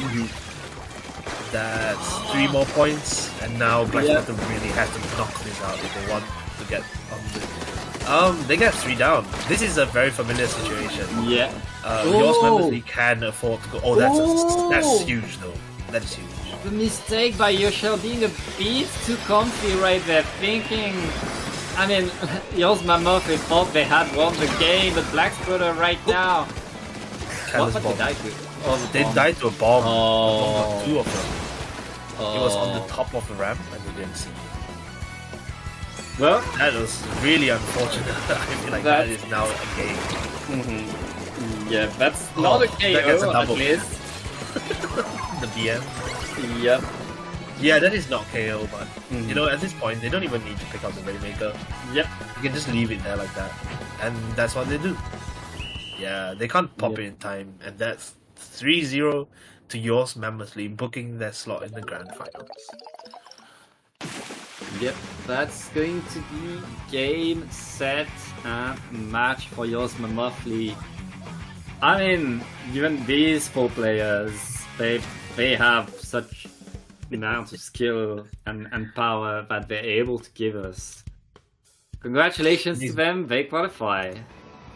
Yeah, well deserved. And that is 3-0, a very, very clean sweep from Yours Mammothly. With that, actually, our casting block comes to an end. We're going to hand over to Spid and Zari. Pat, tell people where we can find you. It's written on your screen right now. It's Pat J or Tom, both on Twitch and Twitter. If you remove the underscores, you can find me on Blue Skies, where things are much more chill. And Dory, where can I find you? I am this unpronounceable thing on Twitter. Also on Blue Sky. Come to join Blue Sky, because Twitter there was a very, very funny incident, you know, and the whole of Brazil can't access Twitter anymore. So follow all your favorite artists on Blue Sky, because that's where stuff is going to be happening for the next month or so. With that, we'll go to a short break and swap over.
Welcome back, everyone. We've had a little bit of a change of commentators going on in the background. How you all doing?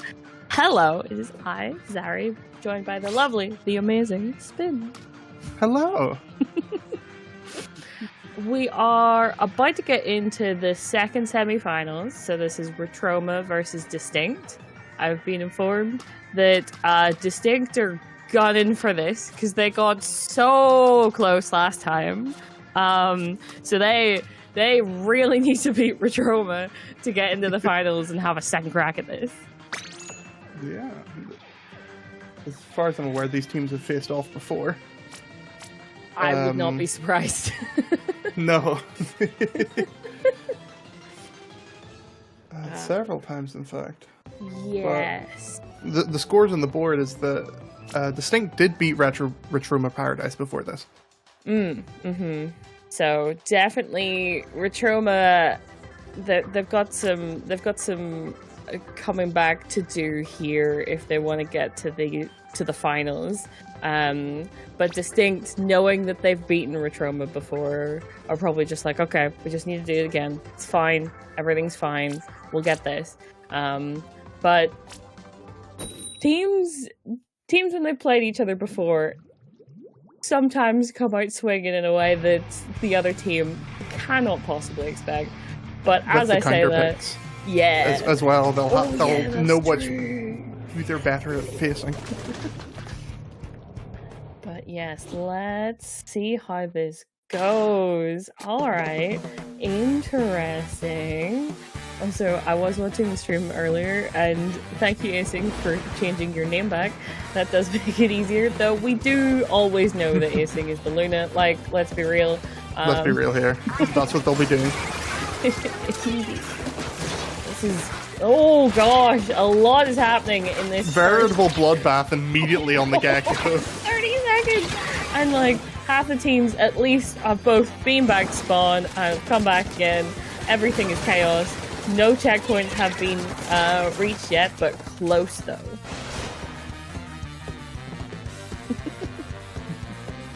So yeah, these are very different team comps playing against each other. Yeah. I keep having to remember. Ooh! Okay. That was a nice strike. After here, the Autocam very much enjoying them at the moment, as they are getting picks quite often. Yes, indeed. No team can stay a full team for all that long before someone either trades or just someone goes down in general. Like, we do not keep like 4 people on each side on the field for very long at all. Return of Paradise. Probably, I'm unsure how Acing dodged that, but what the frick? They've got the first checkpoint. Yep, that will always be helpful, and they're going Acing back out of a difficult situation yet again, able to stay alive. Acing, I'm assuming, stacking quick super jump, because there's no other way that you get out of that situation. Truly, 2v2 at the moment, and we can see Tiger here just trying to find someone to take, but also Acing able to get that that Rainmaker up onto the plat there, but Distinct able to back that right up, get it to the mid, and not be as much in danger as they were for a moment there. Distinct here set up for a nice push, but once again, Acing with that Luna, just doing what they do. Yep, indeed. That is exactly what we expect from Acing, but definitely it's going well for him today. Retroma here swapping sides. Trying to go with a bit of a slower route. Potentially safer, and right as I say that, the inkjet screams in. Yes, indeed. Tiger here looking for a way in, but has to be careful with 2 of their teammates already down. This is not looking good for Distinct. They're not able to. They're getting the defense, but they're definitely losing people for it. They're not able to clear it at all. Yep, exactly. This is the thing about this great part, is it is if you get stuck there, it is incredibly difficult to actually push it forward without a full wipe. Yep. Yes, indeed. But also, if you're the team that doesn't take as many casualties during the push, then it will just stay there. Do you know what I mean? Like, finally Distinct able to see the mid again, and this Rainmaker is going to drop right back down off that great area, and they're going to try for a push of their own. And especially since Distinct is only, they're still in the 90s there, they haven't got to a checkpoint yet, and that's a wipe, meaning they're not going to get into one anytime soon. Oh goodness. Yep, Retroma back on the offensive immediately, as they should be, looking to see if they can extend that 39-point lead. The thing is, with pushing on the right, other than the edit, they don't have that much long range to actually deal with getting picks, and they push to 3. That doesn't matter when you're able to get across those grids and just push it. That fair enough. I guess you can W key hard enough, you can just go. Yes, so because what I was gonna say to that is, because that edit is also their crab, it means that like their long range is also their long range, if you know what I mean. So like I can see why it means that you can kind of like play around it a bit more and be a bit more aggressive with it, but that's still, oh my goodness, wouldn't work under all the scenarios we're going through. But RIP to Harry there, not able to stay alive against that bow. But with the last 20 seconds, Distinct know they need to get a push going, and I'm not sure they're gonna, with one down already, it's not looking the best. And that could be Retroma's first game, and I think that Splat will secure it. Perhaps they're trying to keep that from being popped, but the crab is there. Yep. And that pop will seal the end. Yep. Yes, indeed. Also, very nicely done to Retroma there, able to keep that Rainmaker down in that pit area, making it even more difficult, not only to pop it, but to actually, even if they had have done, to get it out of there and towards pushing again. But, oh my goodness. Okay, Retroma. We were talking about this, we were like, well, you know, Distinct's probably a little bit comfortable in this. They know that they've taken this before from Retroma. But that is not the way it's going today. Okay, Distinct a little bit more on the back foot here. Need to figure out what their counter picks. Yeah, is going to be to that. Because yet again, these teams know each other. Exactly. Mm-hmm. It's a case of which team, or at least what Distinct reckons is their best map mode against Retroma here. Yep. I'm going to assume not tower control. There is a Luna on the field. And because of Distinct's final at the last Splat Pursuit qualifier, probably not Clan Blitz. So I'm going to assume it's Splat zones. Yes, I would see that being a possible way they could go here. They want to also make sure that, if possible, stop acing from like peaking ledges, right? A very flat map could do them well. So immediately, something like Barnacle and Dime. Barnacle and Dime would be a nice one. Yes, kind of comes to mind. But I could still see there's still some ledges to peak there for acing. Robo Ramen, okay. I suppose because Luna like is such short range, the ledges are too tall. Maybe. I think it might just be their preferred map mode combo. Maybe. It's a good one. Robo Ramen is definitely a solid pick. Is what I was gonna say. Yeah. It's a fun map, that's for sure. It is indeed. But good call out on the Splat zones being the pick though. That does, I think, make sense to them the same way it did to you. So let's see how this goes. They really want to take this back because otherwise they're going to be on the back foot the rest of the set.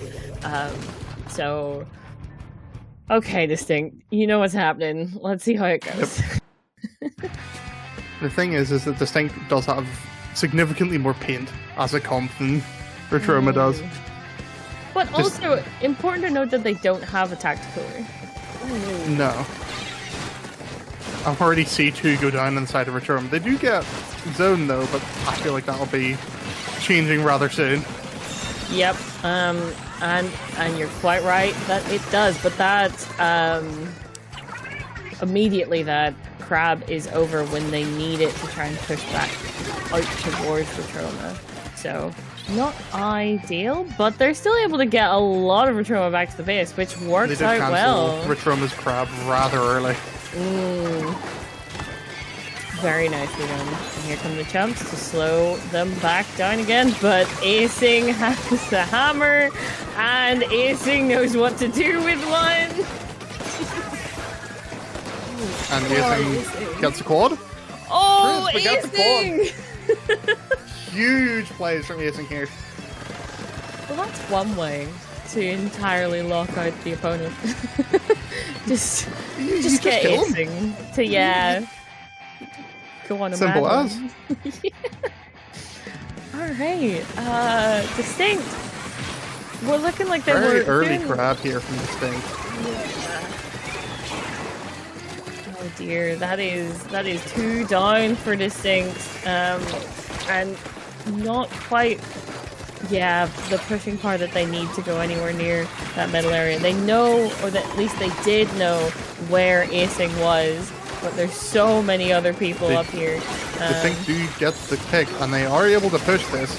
Can they deal with... Yes. They can. They can deal with the hammer quite well, actually. Yeah, they weren't falling for that again. Oh my goodness. Okay, trying to keep that paint up as the hammer is still going on a mad one, looking for some kills here, but Retroma is still already back with securing that zone there, still keeping it very, very firmly in their control. But we see Acing trying to make sure that people aren't able to kind of sit back up here. It is quite a difficult area to kind of protect from a Luna, but as soon as you turn your back, team knowing exactly what they need to do, and Acing is back to spawn, along with a number of the rest of Retroma, making this an easier time for Distinct. Once again, another very early grab. As most of Retroma just aren't out of spawn yet. Yeah. It's good for pressure, don't get me wrong, but maybe hold off on it slightly. Yes, because it could have been helpful as soon as Hyper started putting on pressure, but as we're saying that, we're getting close to it switching, but the hammer puts on so much pressure, able to just... Ooh, Distinct can somehow get the zone. It's a 1v1. 1v1! Oh my goodness. Oh. 1 point in each. Oh! Unfortunately not quite able to grab it. That was so close for Distinct there, but just the players from Retroma able to jump in just that bit quicker and help put that pressure on. Jason pushing up, trying to get this pick here, but it is kind of, the 1v1 kind of outstayed its welcome there, and it wouldn't have taken too much for someone to drop down on him, so that was a good idea to back up like that. But see Distinct here, just trying to get the zone back. Getting 2 kills in the process, which works quite well. They are able to get it. Indeed, they know that they just have to get through these penalty points. Retroma are also well aware of how this could very easily switch from their lead. They've got Acing going in here, chasing everyone back, ends up dying for it, but Retroma able to get the zone, which is what they were trying to do here. But is that going to be enough? They will push him back into spawn. The Ink Strides come out looking for any pick, and they do get one. Very nice. Very nice indeed. Those 25 penalty points stand between Distinct and the win of this match here. They know that they've not got very much time left. Is going to they go can't into overtime. Lose this zone. But the strikes able to... Oh! But that is distinct with the win by the skin of their teeth right at the end. Oh my goodness, distinct. You chose that map to try and get a bit of an edge, and you were able to take that point there. But I think that was a lot closer than they were really hoping for here. Yeah, I tend to agree. Yeah. We did see earlier off stream that, yeah, this match is going to be a close one. Yeah. Yep. And it does mean already we are going to see a game 4, which, you love to see. This is definitely going to be a battle between these two teams. They both really want to get to the final, and they've been here before. But what is That they certainly have. Going to pick in response? Maybe tower control. That might make sense.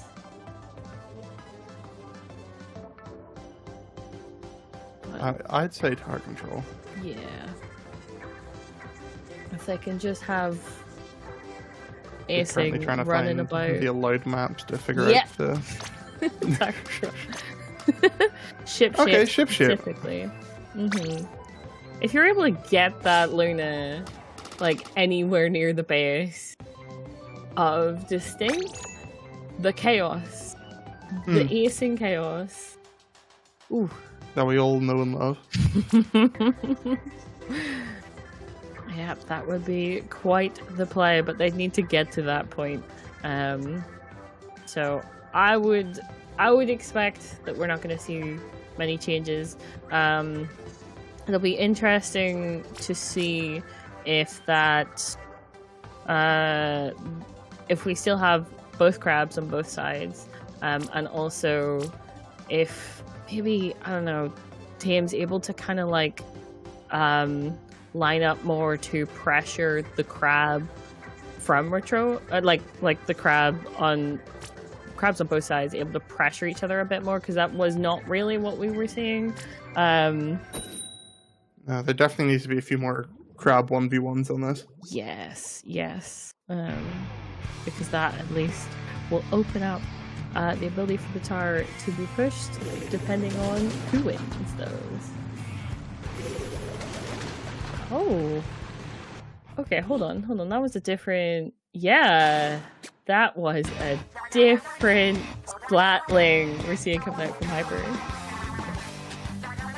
And a 52. I guess he has the Inkjet for tower control. Very nice. Yep. And Retroma coming out of the gate swinging, apparently. Okay, yeah, that's one way to start a game and make sure that it goes in your favor straight off the bat here. Yep. Already to that checkpoint. He's trying to get a clear shot on the tower, but not able to, with Acing just sitting in that pit area. Oh, a delicious snipe, I guess. Mooge there.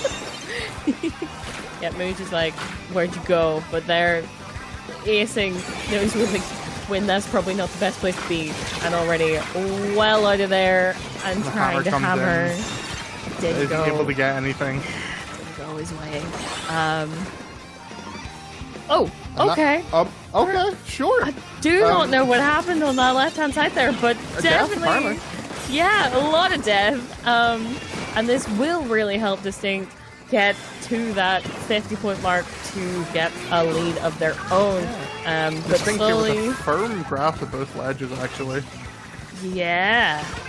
Though already, team is trying to hold down this right-hand side here, but here comes Acing, ready to take you out before you get to do much else. But that is a very nice lead for Distinct. Probably would have preferred to get to that checkpoint. They weren't quite there, but still very, very nice in comparison to that 51 that Retroma's sitting on right now.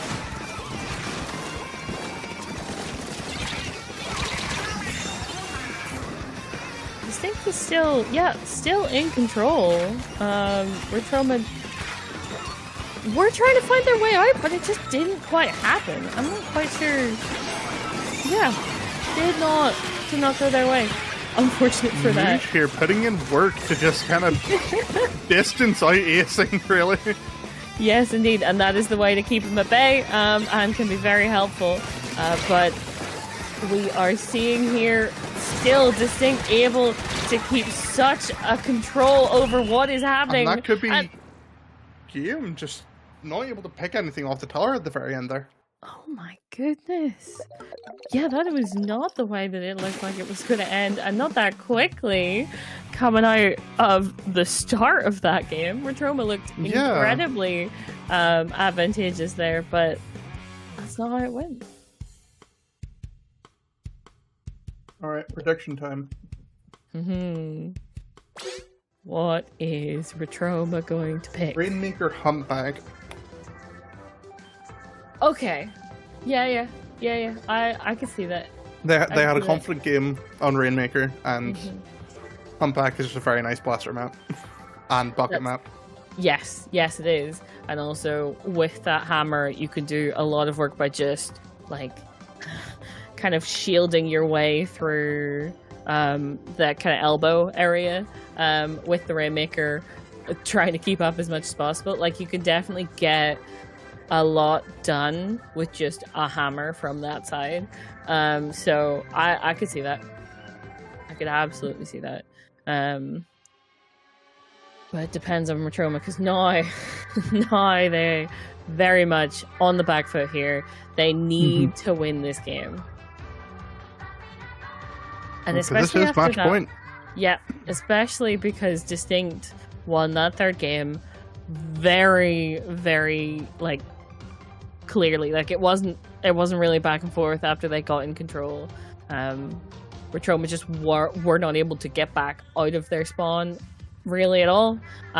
So yeah, Retroma, that does things to your. They're going to be rattled mental. from this. Yeah.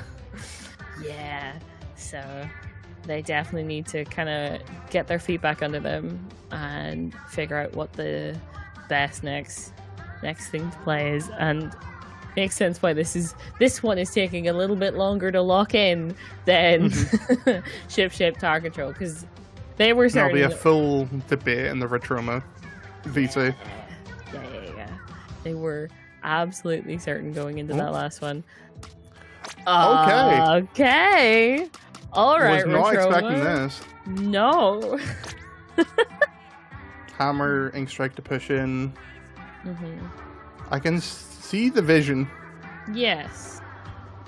I agree. I can definitely And also Distinct losing the Clan Blitz in the previous qualifier.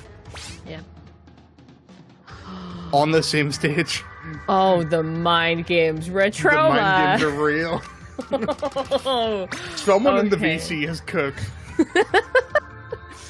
Yeah, we were unaware exactly how much this was going for this, but okay.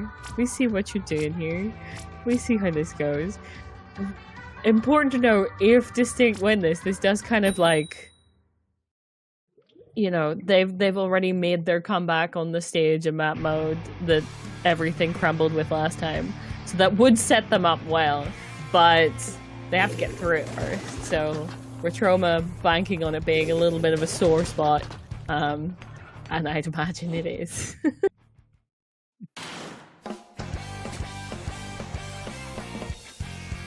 Alrighty. Yep, pretty much what we've been seeing so far makes a lot of sense. Both the crabs back on crab. He's pushing in incredibly heavily, potentially a bit too much. Yep, ends up getting punished for it, and already Distinct are knocking at the gates here after trying, there we go, to find, hello. To find Didn't Jason, apparently, who's just chilling there. Hello, Jason, how's it going? Just turning up, not where Afro thought they were, which ends that push pretty quickly. Though not the strongest push, first push. But it could have been weaker. They at least got 2 extra little power clans in, or little clans in. So that is better than just a power clan.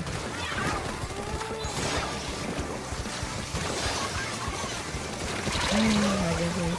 Oh, acing, able to stay alive. There's 3 down on the side of Distinct. Last one is just about getting out. Able to get out, but you have plans there, buddy. Yeah, clearly objective isn't that important to him right now. He's still living. Never mind. Potentially able to get a pity clam here if they can push back in. I doubt they can, but you never know. Yeah, I don't think that's not going to continue, but fair play to Retroma. They have got lean. 65 is an incredible lead. It's only, yeah, there's only, 9 points in it. But, it's still helpful for them. But Distinct! This is really not ideal. Not at all. And that is a wipe. Acing does have the hammer in his back pocket. Yep. And that pity is going to come in. Oh, able to get and Acing gets 2. Yep. Tiger There's able only 3 to clans hold in it on. Tiger. But once the roller, an amazing defensive weapon for Columbus, isn't it? I assume you know. Yes, indeed. As long as you're able to be in position, a roller can definitely lock down the basket very quickly. But okay, all right, Distinct. You've got an uphill battle, guys. Oh Distinct are, however, gunning in. They know that. They know they've got a lot to do, so they are trying to get it done. And 44 is very good, but they're gonna need some more pushes under their belt, and they have lost most of mid control for that push. So, not ideal. Not ideal. But not entirely undoable either. Okay. Oh, Distinct. Both teams with a good push could take this. Yep. Granted, Retorma can end the game with a good push. It's 2 clans, too small. Yes. Too big, too small. And they do get the first one in. But they do have pity. They are looking. The jump is coming in. Oh 2 clans still in it. If they can pick this up, this could be game. Yep. And that will. Okay. It looks like Retroma's mind game paid off. I'm going to be honest with you here, Chief. Yeah, I think so too. Okay, Retroma, that worked. And that does take us to a game 5. These 2 teams. Okay, distinct. What is going to be the pick here? It all comes down to this. I can imagine, like, how kind of quiet it is in the Distinct VC. Yeah. They've been in this situation before. Yep. Yes, they have. They're gonna go back to Tau. I don't know if Tar is. I'm gonna guess zones. Zones. Barnacle and Dime. That's my prediction here. Yeah, I think that would make sense. Or it could be something completely out of left field. Oh. Clan Blitz! Oh my... Clan Blitz!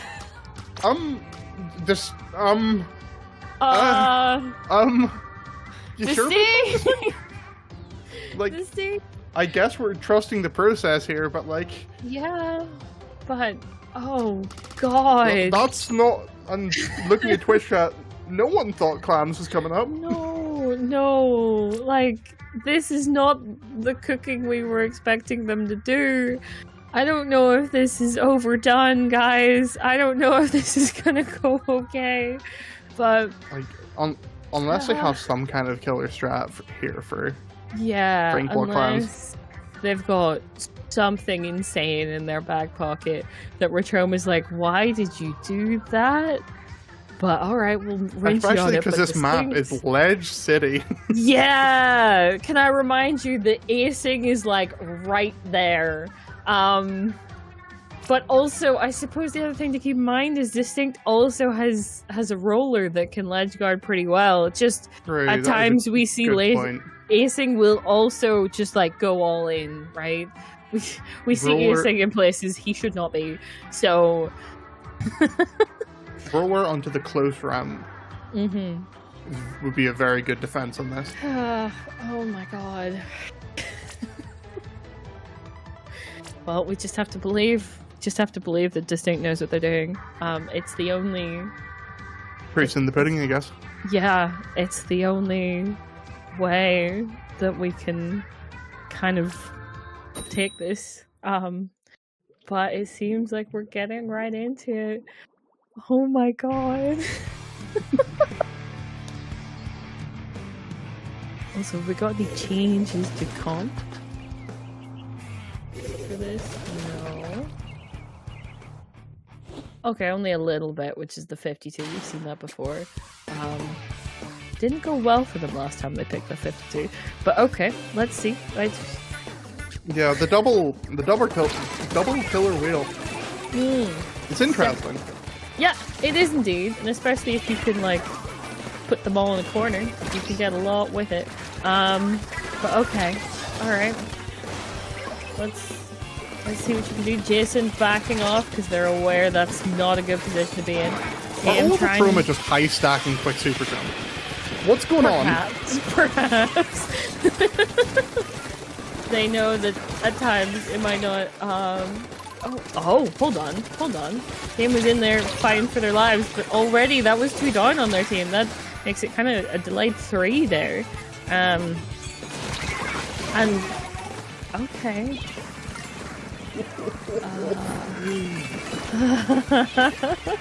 This is looking hairy on both cases. Yeah, they know what's neither team's quite building a good push. They're all just this became team deathmatch all of a sudden. It did. Yep. It's gone down to 2v2. Yep. We're able to take one, but already has that kind of safe space in the mid there with their shield. But still, no one's getting any kind of. Distinct have built a clan, but they just have that clan.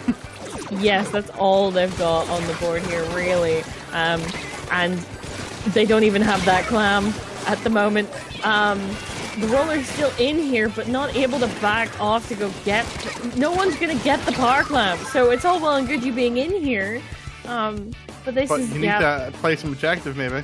Yeah, Afro needs to get out, but that's not an option. He's not able to. Oh dear.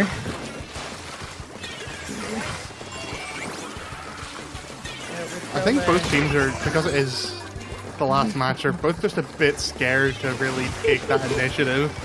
Yeah. Right now. Yeah, they're able to get some picks, and we have finally this power clamp getting towards the basket. And with there being 2, they're able to get it in. Okay. They're using the big bobbler to push in on the short ramp. Yep. Which again works. That's the strat they're going for here. Quite a dream here, whenever they can line it up correctly. But Hyper pushed up, looking for the pick, able to get it. Very well placed kill. Nice amount of pressure that he's able to put from that spot, but never mind. Oh my goodness. Yep, back to fighting over mid, getting some clams, and just trying not to die. Definitely. This is also a very different game from the very first one, because it was all like everyone's dying all of the time, which we are seeing right mid, now. This will be Retroma's first push of the game. Yep, and we're into the last 2 minutes of the game. They do have Penny. Jason getting that? God. Okay. I just assumed he jumped to the wrong person, but if you get the clam in, go for it, Chase. Swimming on in as you. Oh damn, not ideal. However, Distinct only needs like a big clam and 2 small. Yep. It's to get a lead here. It's not comfortable lead by any measure. But we're getting close to the last minute mark. Distinct need to get just enough people dead to get this push going. They're certainly trying here. Yep, Mooj already back with another power clam, trying to kind of if they can go ahead, here. potentially get a push here on the left. You can dodge acing for a little bit. Yep, but do they have the... This could be lead. Do they have the clams? No! No, they don't! Oh, that is... And they've lost all There the will mid be- for that push. Even still, if whoever gets if the Snake get climbing, they can take this lead, but we're trying to poised here for a push. But Jason going down to that bomb there, not ideal for them. There are two specials on the side of Retroma. They've got... Acing's got that hammer, and he knows what he needs to do with it. He has popped it on the very far left there. Oh, never mind. But gonna try and get some picks, but that did not really happen. Acing is still over there, backing up to try and Getting pity cam early is... Yeah. They're going to go for a push here, using the Sync Strike to get any kind of pick. Yep, indeed. Hyper able to kind of sit up here without really getting contested, but as we say that, never mind the roller. Mooj, where are you? Mooj! You're the one who even opened the goddamn basket! Oh my god. That would be Distinct game and Distinct set.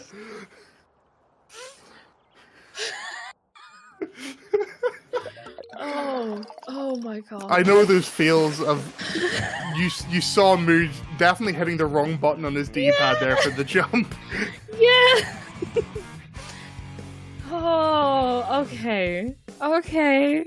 Well, also something to note here is why is it that Distinct like picks they're able to get it goes well, but oh my god, only at the very last minute. Like that happened twice that set. They won their picks, but they almost didn't. Oh, Distinct. Oh my god. Okay. Alright, that was a set. Everyone breathe. Calm For down. the first It's time okay. since freaking that last match started. We could now all breathe again, but Retroma, oh, they thought they had that, but not quite.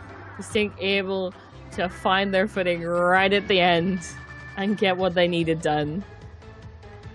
Whew, but game 5. We love to see a game 5, and also the mind games from Retroma with that game 4, and that it Oh, look, worked. it's us. Oh my god. Oh my god, it is Just in us. case you forgot, hi, we're people. We are indeed. And that does mean, in fact, that we are going to be setting up for finals. Finals is next. Oh my goodness. Which I do believe, obviously it's going to be between Distinct, but now with yours Mammothly, which everyone saw in the other semis before we started. So this is going to be interesting, especially since yours Mammothly 3-0'd their set. So, okay. But with that... There is a case to be made about Distinct coming in hot after a game. Yes, they are set up for this. So, yep, this is definitely going to be a hell of a finals. Both these teams are trying to get that slot for them. Retroma coming back, really wanting it. Or not Retroma, sorry, Distinct. Well, Retroma almost won it, but Distinct, after barely getting through the semis, they've had their like almost lost moment. So yeah, they're gonna be raring to go for this set here. I just can't even, dude. Oh my god. But yeah, as we are getting everyone into the correct lobby, make sure we have everyone, etc., etc. We're gonna go to a short break. So don't be going anywhere. I do not think this is going to take long before we are set up and ready. So we will see you guys right back here really soon.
Hello, and welcome back, everybody. We have some finals for you. Yes, we do.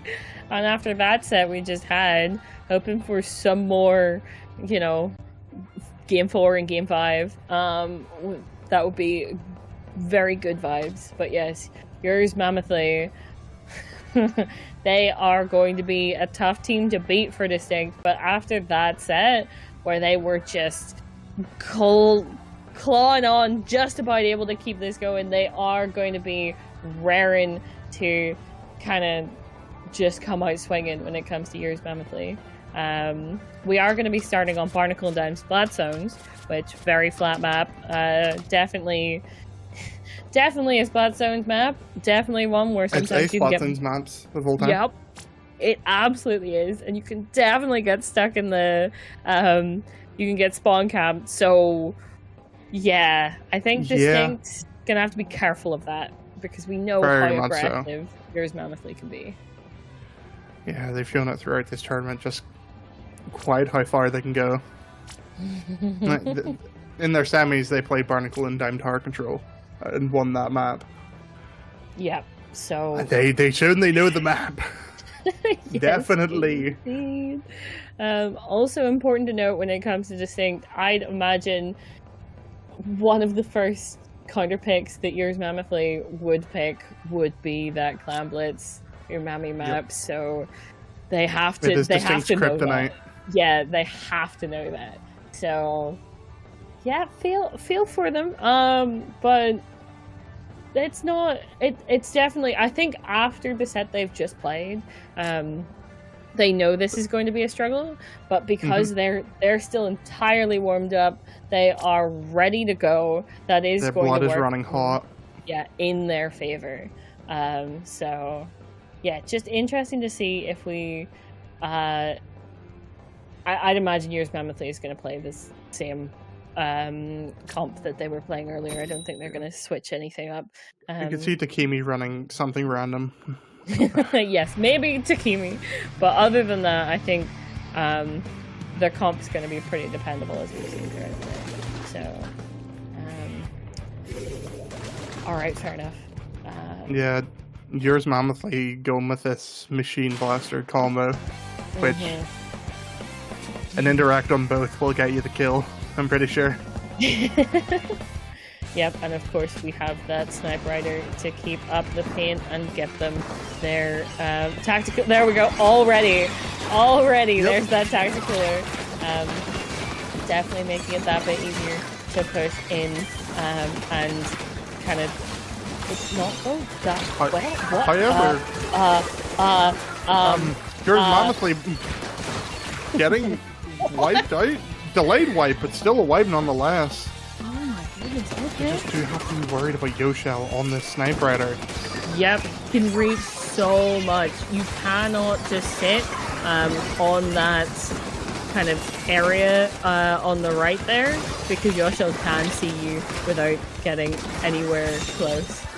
Ooh, okay, that is... King Strike's unfortunately not able to get anyone, and that is a reverse wipe. Kimi just waiting for Mooj to show up. Yep, just trying to find him over there, but not quite able to do that. But yeah, this is going to be much more difficult for Distinct to find their way into mid-tier, especially whenever they just have they have the chumps that they're not quite what you need to approach. But as I'm saying that is still 2 down on the side of yours Mammothly, and that's 3. Yoshel's here to kind of slow everything down a bit, but they do manage to jump back in. Yep. At least Distinct able to kind of turn the tides a little bit. Even if they're not able to keep the zone, they were able to at least put some more penalty points. And that's a double. With the bomb, this should be Distinct's zone capture. Yep, and it is as it should be. 3 down! Oh, and Yoshel also not able to get out. Oh my goodness. Something I will say about yours Mammothly comp, they have a lot of like they're able to get like the picks early, but not so much sustain of just keep pushing. What is happening? Yeah, Mooj able to try and slow things down a little bit, but does end up having to back off. This should be, and it is, lead for Distinct. But as we're seeing here, Snipes, buddy. Snipes is here and ready to find some more picks. That is a delayed wipe there. But okay. All right, Distinct. Definitely. And now it's all the case of how long yours can keep up their poking. Yep. And can keep them away.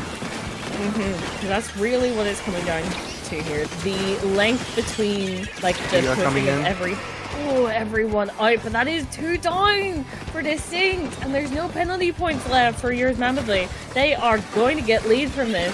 And there it is. But is Distinct going to have another chance to get back in? Maybe. They could if they can get it very soon. Yes, and they do! Just about it. Oh. However, they're unfortunately overextending, getting picked out by Yoshel. Yeah, that was a very nice play there from Yoshel, using the sprinkler as a little bit of cover, or long enough for him to charge up those shots there. But that's 2 down. Here's Mammothly. They can't really push, but Snipes stopping it from getting too much of a stuck in spawn situation. I think, yeah, Snipes popped the special there. Team, okay, cleaning up if they can. Said that a bit too late. Oh, that is a struggle there. They're gonna hopefully be able to get this back, but like Distinct losing the zone there is really not helpful when they need to get the whole way to 4. Timmy should be able to get that kill. Unfortunately, backs away from the confrontation before we're able to kind of finish that. TM looking for another pick here, but it's going to be a struggle to find one, especially with that Snipe Rider. And you need to go for zone. You can't be going for kills at this point. Oh, yeah, and there was not the time. Oh, yeah, I think when you mentioned that, it was almost like they were listening. They knew, but it was just that couple of seconds of delay, or even just 1 second was enough for it just to knock out. But okay, Distinct, that was closer than I think yours Mammothly was expecting it to be. I think a lot of people in chat were not expecting that to be that close. So definitely Distinct showing that they do know what to do here, especially with that bow combined with that 52. Once they're able to kind of lock down the opponent, they're dead. It is as simple as that. So coming into this second game, there we go, Distinct. They love that Robo Ramen. We're going to continue on that Splat zones. And well, we're just going to have to see if it's going to go their way this time. But yeah, we have been seeing that they're able to definitely find the picks. But it's at times, it's just a struggle for them to hold it as long as yours Mammothly is able to. Yeah, it's all just a case of... It's been more the sustain for keeping zones. Both teams are getting the wipe, getting the zone rather easily. It's just actually holding on to it. Yep, keeping it for the amount of time that they need to get that lead. That is what it's really coming down to here. So we just wait for both teams to ready up and get into this second game of the set. Distinct really want to kind of slow down yours Mammothly, because if they're able to get this one, then we know that counterpick 3, the third match, we know what we expect from yours Mammothly in that regard, but that depends on how this turns out. Yeah, still keeping it consistent. Yep. Pretty much what we expect from these teams. But I will say, actually, the 52 team's back on the crab instead of the 52 this time. So, interesting to see how that will work out for them. It does give them that extra little bit of range when they need it, but you have to be so careful with the offense. It's going to be yours as first point.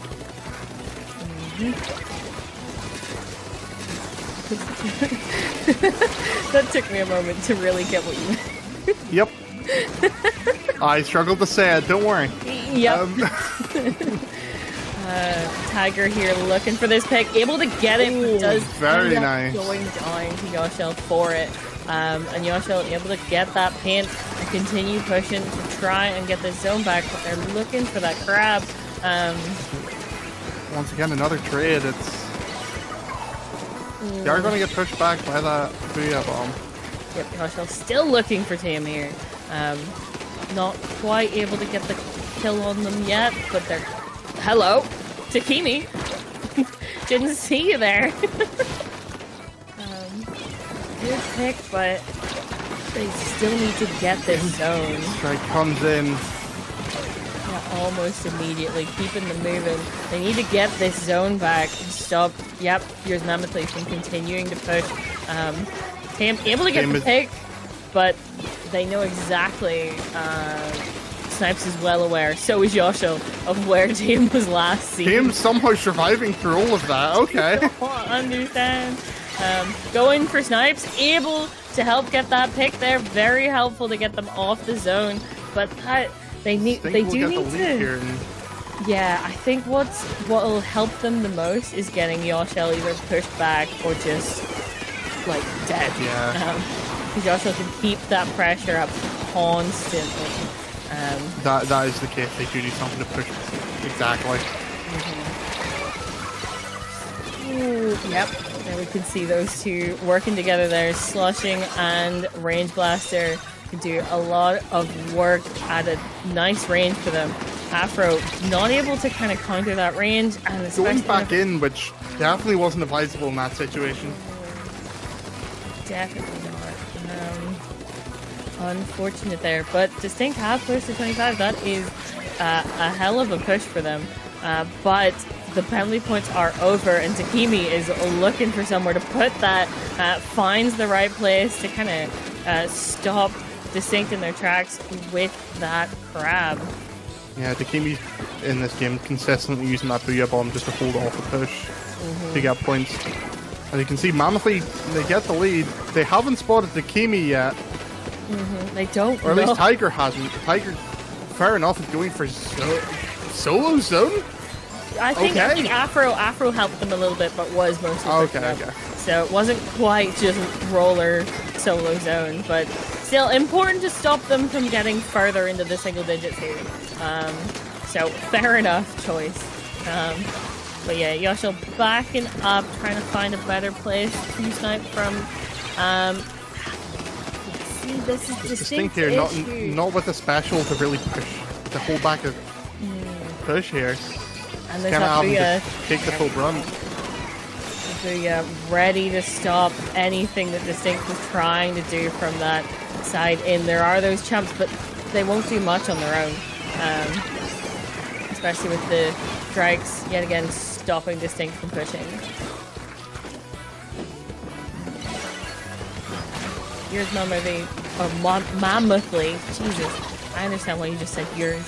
Yep. Definitely very consistent on keeping them pushed back.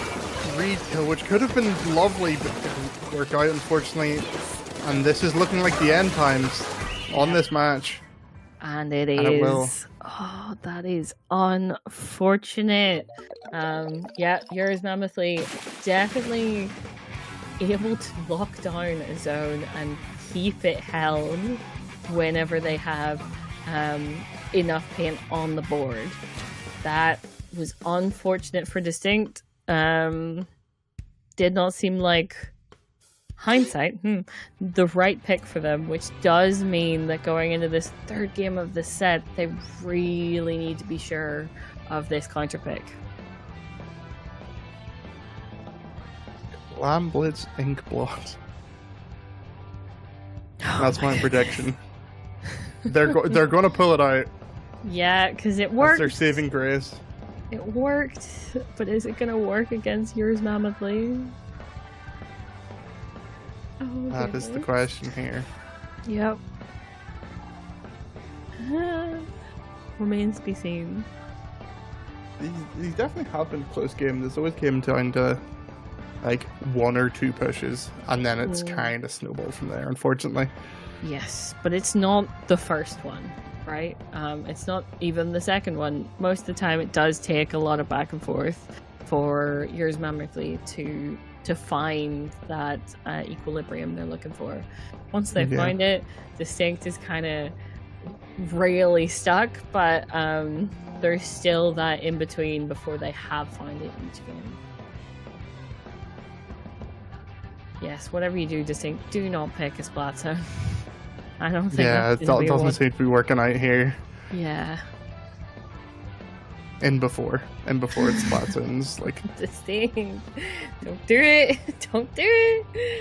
Of course, like Splat zones, Mako Mart. So shit. Oh, yep. Oh gosh. Okay. Oh, that's an interesting choice. We said this before in the semi-finals. That it was an interesting choice to do Clam's Ink Blot, and it worked out for them. So I don't know anymore. Yeah, I don't know if I can make predictions on this.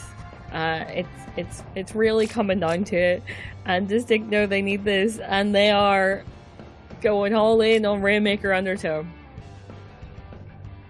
And hopefully they have a way to push, is all I'm gonna say. They just need a solid way to push. They need a good pushing special and a good spacing special. Yep. And hopefully with that they can do bits. Yes, and I will say if you're able to be in position with it, the shield on the roller can be very helpful for kind of securing the last few steps to a podium or a checkpoint. And also for defense, because this map mode is littered with choke points. Yep. So if all else fails, shield the choke point and have a roller guarding it. Snipes' blaster here is... Yeah. It's going to be painful to try and beat. Okay, we are seeing some changes here to Kiwi onto the original bucket into the slosher. We've got that range blaster switching over to the Kraken one, which makes a lot of sense. And the double whale comp coming back from Distinct. But Distinct already pushing. Distinct? Unfortunately not quite able to get the podium. But with a good pop here, it's still on. Indeed, Snipes here looking for a pick. Still... I'm not able to get the podium with it. Oh, it was 2v2, but now it is no longer 2v2. Now it is 3v0. Yeah. Unfortunate. That would have been so nice for them had they have gotten at least to the podium. It would have slowed. Yeah, it would have, well, Boots, you need to back out here a little bit. Yeah. Squeaking away. Oh, Mood. Able to get a pick, though. That's very nicely done, because that was before Snipes could get, like, any... Or no, not Snipes. Any kind of leverage point. Yeah. So... That's an interesting place. King strike from. Yep, certainly, certainly a choice. Still, this Honestly, just refusing to let them get, like, the podium here. Continuing! Takimi! Takimi says no, and so you have to leave. Oh, and here's the ink strikes coming down, trying to slow down. Takimi looking for Tame here. Was not able to find them, but that's Forced okay. there to clean up. Yep, indeed. So okay, fair enough. Fair enough. This is here's Mammothly. You know that they've got the Rainmaker. They just need to get moving. But as we're saying that, Afro able. Yep, there we go. There's the wipeout. Okay, right, Distinct. Very close game currently. It's. Just think you're a bit too eager to get the podium instead of establishing any kind of stronghold. Yes, they need to get to a point where when they get to the podium, they're actually going to be able to get off it. And with this, Snipes came to do one thing and someone stole it from them. Wait, is that there's a disconnect. I think, Tim, you need to move back. You need to go back. Okay. Well, no one had it in a good enough point. I think we're going to just reset the match. Is it reset? I would, to be fair, when it comes to Yours Mammothly, even I think the time might have been over halfway though. Could have been. I think we may need a rules. Yes. Check here from Pixel on High. Yes, and I would expect from Yours Mammothly, even if it was slightly over the time limit, I think it's going to be a gentleman's agreement, and they're going to shake hands about it. Yeah. In the position that Yours Mammothly is right now, I think they want to play it out.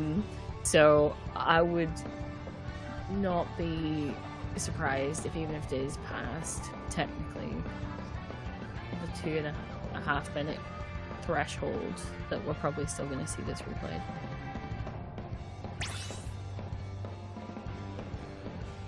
But we wait. Did hear a rejoin sound effect? Yes.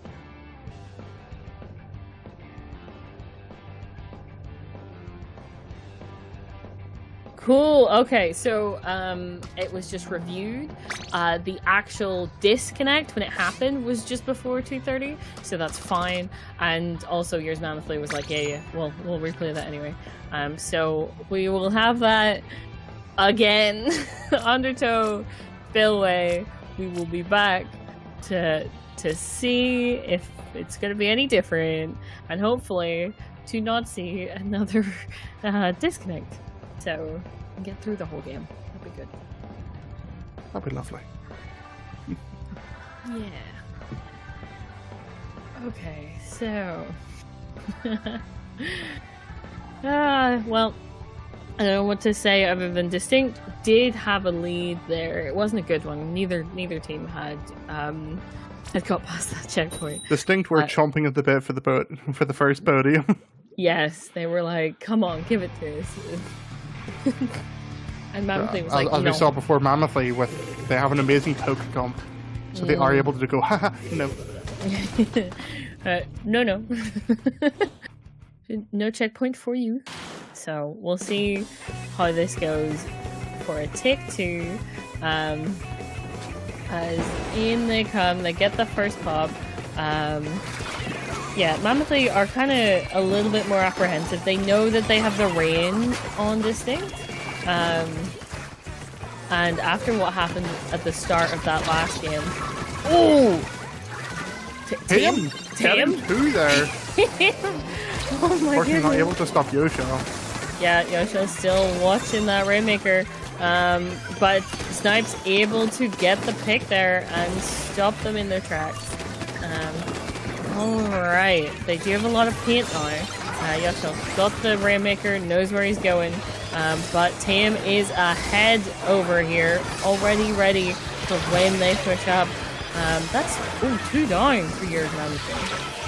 Oh! Yosha here just dodging killer whales. Yep, living, staying alive.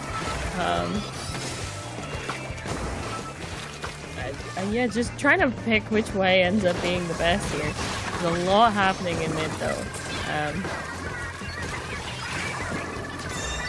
Toxic miss here from Mooj to really just stop the Rainmaker in his tracks. But Takimi pushed up quite hard. Yeah. Having noticed. Yes, they have. The killer wheel has. So we're trying to get on that podium, but Distinct saying, nuh-uh, not today. Oh, and Yoshel getting the Yoshel at the end. Very nice. Does mean that there isn't anyone to jump into for Mammothly, but Snipes, we can see them on the right.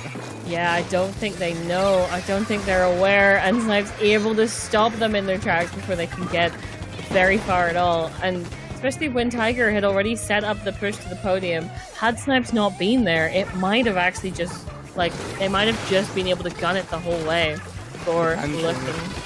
Or at the very least force Spore into an early. It's so good. Indeed. Well, back in mid. Though it does seem to be a little bit more in Distinct favor because of the paint. They do have the right push here. And they finally get the podium. Yeah, they were just trying the wrong one. For too long. Yeah, Tiger, I do not think that's going to work out for you. Yep. Yeah. Very much. They did force out the Zuko. They did force out the Zuko. That is very good. There. Yeah, we do appreciate one less of a problematic special for them whenever this push is happening. Tam looking, trying to find them, but Takimi able to get them. Styling on them. Yeah. I do not think Tam was expecting whatsoever. Halfway trying to get the pick, but just not able to find it. This will be them a checkpoint, and I think... Wait, no, it's not a checkpoint. Not quite, it's just Takimi up front that the camera's focusing on. Oh my goodness, still alive. They need to get him out of there. If they can get Takimi out of there. No, Takimi's still there, just pushing up, chasing moves. Finally down into that mid, back into mid, but there's so much delay. Can we see the wild far right flank from Takimi? Oh my goodness, possibly. That might be what's going through his head. Oh no, his spawn was happening. Yeah, Afro, on the other hand, very much going for the flank there. But yeah, that is not ideal for Distinct because they haven't got past, like, they've got the checkpoint, but they need to get to 38 now. Which, Afro is holding Azuka here. yeah, if they're able to do that, they could possibly go. Never mind. I was gonna say, if they're able to kind of set it up right, they could go for a run on the right. But they don't really have that opportunity. The one they have currently is Yoshell on the pencil. Yeah. They have nothing to really get them, you know? Yeah, exactly. The only time that Yoshell isn't a problem is when he is in form. So, definitely the only way that they can fix that at the moment. But we are seeing that the team's currently fighting a war in mid, while Mooj is the only thing standing between the Rainmaker and getting so much closer to this podium. After we're able to stop it, but for how long with the last 7 seconds? Oh no. This could be game. Snipes here, just sneakily waiting for the pop. Oh, able to get a pick, able to protect that Rainmaker for just a bit longer, but they know that even time. Yoshell is just chilling there on the mid spine. And as I say that, Yoshell's just calm and collected, doing what they do. Yeah, they can just wait this out, in fact. All they need to do is keep Distinct back for long enough, and then the game will just end all by itself. Going for a little bit of a hero play. Spore's somehow still alive. Okay. Never mind.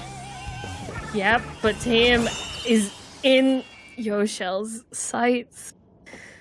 And that will be game. Unfortunate for Distinct. Yep. Yes. And that will be our qualifier. Yes. Here's Mammothly. Absolutely raring to go there. Definitely knew what they needed to do. Able to keep that defense quite well throughout all of those games there. And yeah, just know what they needed. Yeah. Yeah. That does mean that is another qualifier where Distinct got to the finals, but just could not get the opportunity to get through. That does, though, mean, and we were talking about this before this set, that does mean that Distinct versus Retroma, unless we have another unknown pick coming in. Yes, he's like, you know what, we can beat Distinct. Unless there's someone like that, Distinct versus Retroma is my bet for the next qualifier finals. Distinct, yeah. Which, to be fair, they've been working towards. They have been. Distinct are very much channeling that Red Wes baggage energy. Yeah, of just keeping on trying, because all they need is for, because they can get to the finals. They have proven proven time and time again that they can do that.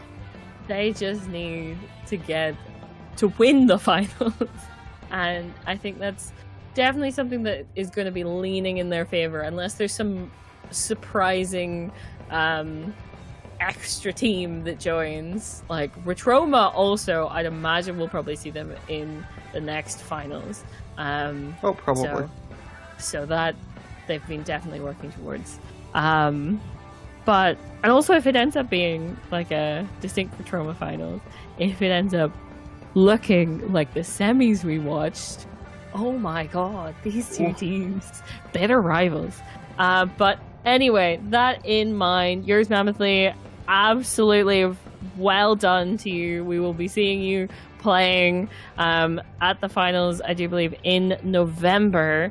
But important to note, we've been talking about the last qualifiers, but they are on the 21st of September. So if you're interested, if you are interested in taking part, or maybe being that surprise team to try and dethrone Distinct in the third finals, then absolutely make sure to get your team together, and as we're getting closer to it, get yourself signed up, because this is the last qualifier for the LAN that is in November. So do not and ah about it.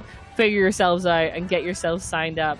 But with that in mind, we are going to be, I do believe, handing over to Crystal shortly. But just before we do that, for that after game interview, just before we do that, Spid, where could the good people find you? Ooh. Mainly just on Twitter, at itspid with 2 S's. Because I forgot that my name started with S. It is indeed. And how about you? Spid. You can also find me on Twitter at SPLZarany, or on Twitch. Though I'm not doing as much streaming at the moment, but here and there we are doing some fun streams. So absolutely, and hopefully as well, you'll see us at the commentating the next qualifiers. So and the finals. Indeed, yes, we got promised that. But yes, thank you everyone for listening to us ramble our way through these games. They've been some really good games. Putting up with us. And also thank you to Pixel for running this this stream and making sure that everything is running smoothly. So with that in mind, we're going to go do a short break as they finish setting up for the interviews and have everything in place. So yeah, don't be going anywhere. You're going to get to hear from the winners themselves. So yeah, thanks for having us, guys. Especially with the Players Viewers Monthly. It's going to be a fun interview. You do not want to miss it.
And hello everyone, and welcome back to the Splat Pursuit number 2 qualifiers.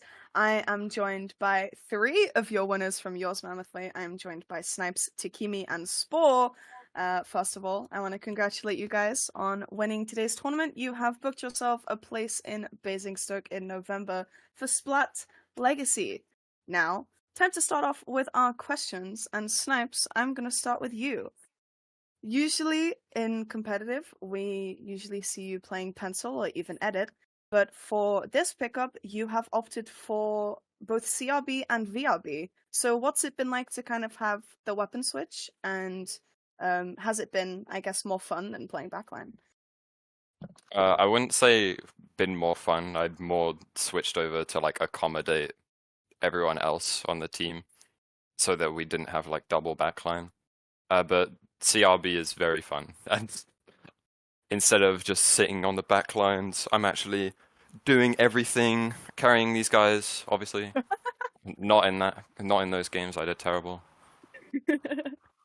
Good yeah. to hear. Okay, my next question is for you, Spore. Actually, one of the TOs of this very here tournament. We haven't really seen you play competitive, or especially a UK tournament, in a while. So what's it felt like to come back and play competitive with some people that you're pretty familiar with and pretty close with, and then come back and win this tournament as well?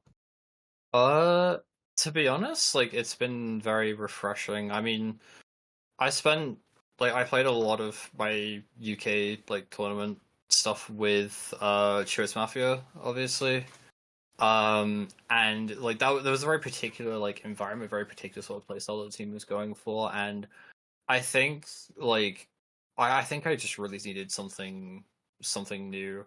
Like after I got benched from UK champs last year, I kind of felt very lost. So it feels really nice to be playing with like people that I'm like some people that I've played with before. Like obviously I've played with Snipes on Turrets, I've played with Kimi before, like right at the end of Splatoon 2. We played like Super Jump and got like really good placement in that. I haven't played with your shot that much, but like playing with your shot has also been a really, really fun experience. Like it's very refreshing. And yeah, I'd say I'm like quite enjoying it so far. Nice. And my final question goes to Takimi. You are going to be able to get your rematch against Chewits Mafia Sparking Flavor, which features some kind of good rivals of yours, as well as an old teammate of yours in the form of Chano. So now that you've got a different pickup on your hands, do you think you'll be able to take them down this time? I definitely think it'll be a much more balanced games compared to what was before. But yeah, I think it should be quite good. Obviously, there's quite a lot of time until like middle of November. So if there's any updates before then, that might make it more interesting. But as it stands, I think we've got a very good chance to win. Yeah, I like the confidence. So before we close things out, I'm going to do my usual thing and ask you guys for any final words, any social medias you want to plug, and I'll just go in the order I did before. So Snipes, I'll start with you. Shout out to CRB, my favorite weapon in the game. Spore? So obviously, if you're watching this on if you're watching this stream right now, you already know, but like watch Splat UK. A lot of like UK Splatoon tournaments are streamed on there. I also do stream some of my own, like as I do stream some of my own tournaments as well. So if you want to catch those are on my personal Twitch channel, like twitch.tv/_. Aside from that, I don't really have anything else to plug, but yeah. And Takimi? Takimi_SPL, no caps, on Twitter and Twitch. Well, that was all for our interview today. Once again, congratulations to Yours Mammothly for winning Splat Pursuit number 2. Don't worry though, there is still one more qualifier for Splat Legacy that is going to be happening on the 21st of September in the exact same place that you are watching this one right now. And obviously we have Splat Legacy happening on the 17th and 18th of November. But that is all from me. My name is Crystal. You can find me on Twitter at Crystal_____. and on Twitch at Crystal_, where I have actually been streaming my runs of the Splat Pursuit tournament as well. But thank you all so much for watching. Another huge congratulations to our winners today. And we will see you on the 21st of September for the third and final Splat Pursuit qualifier.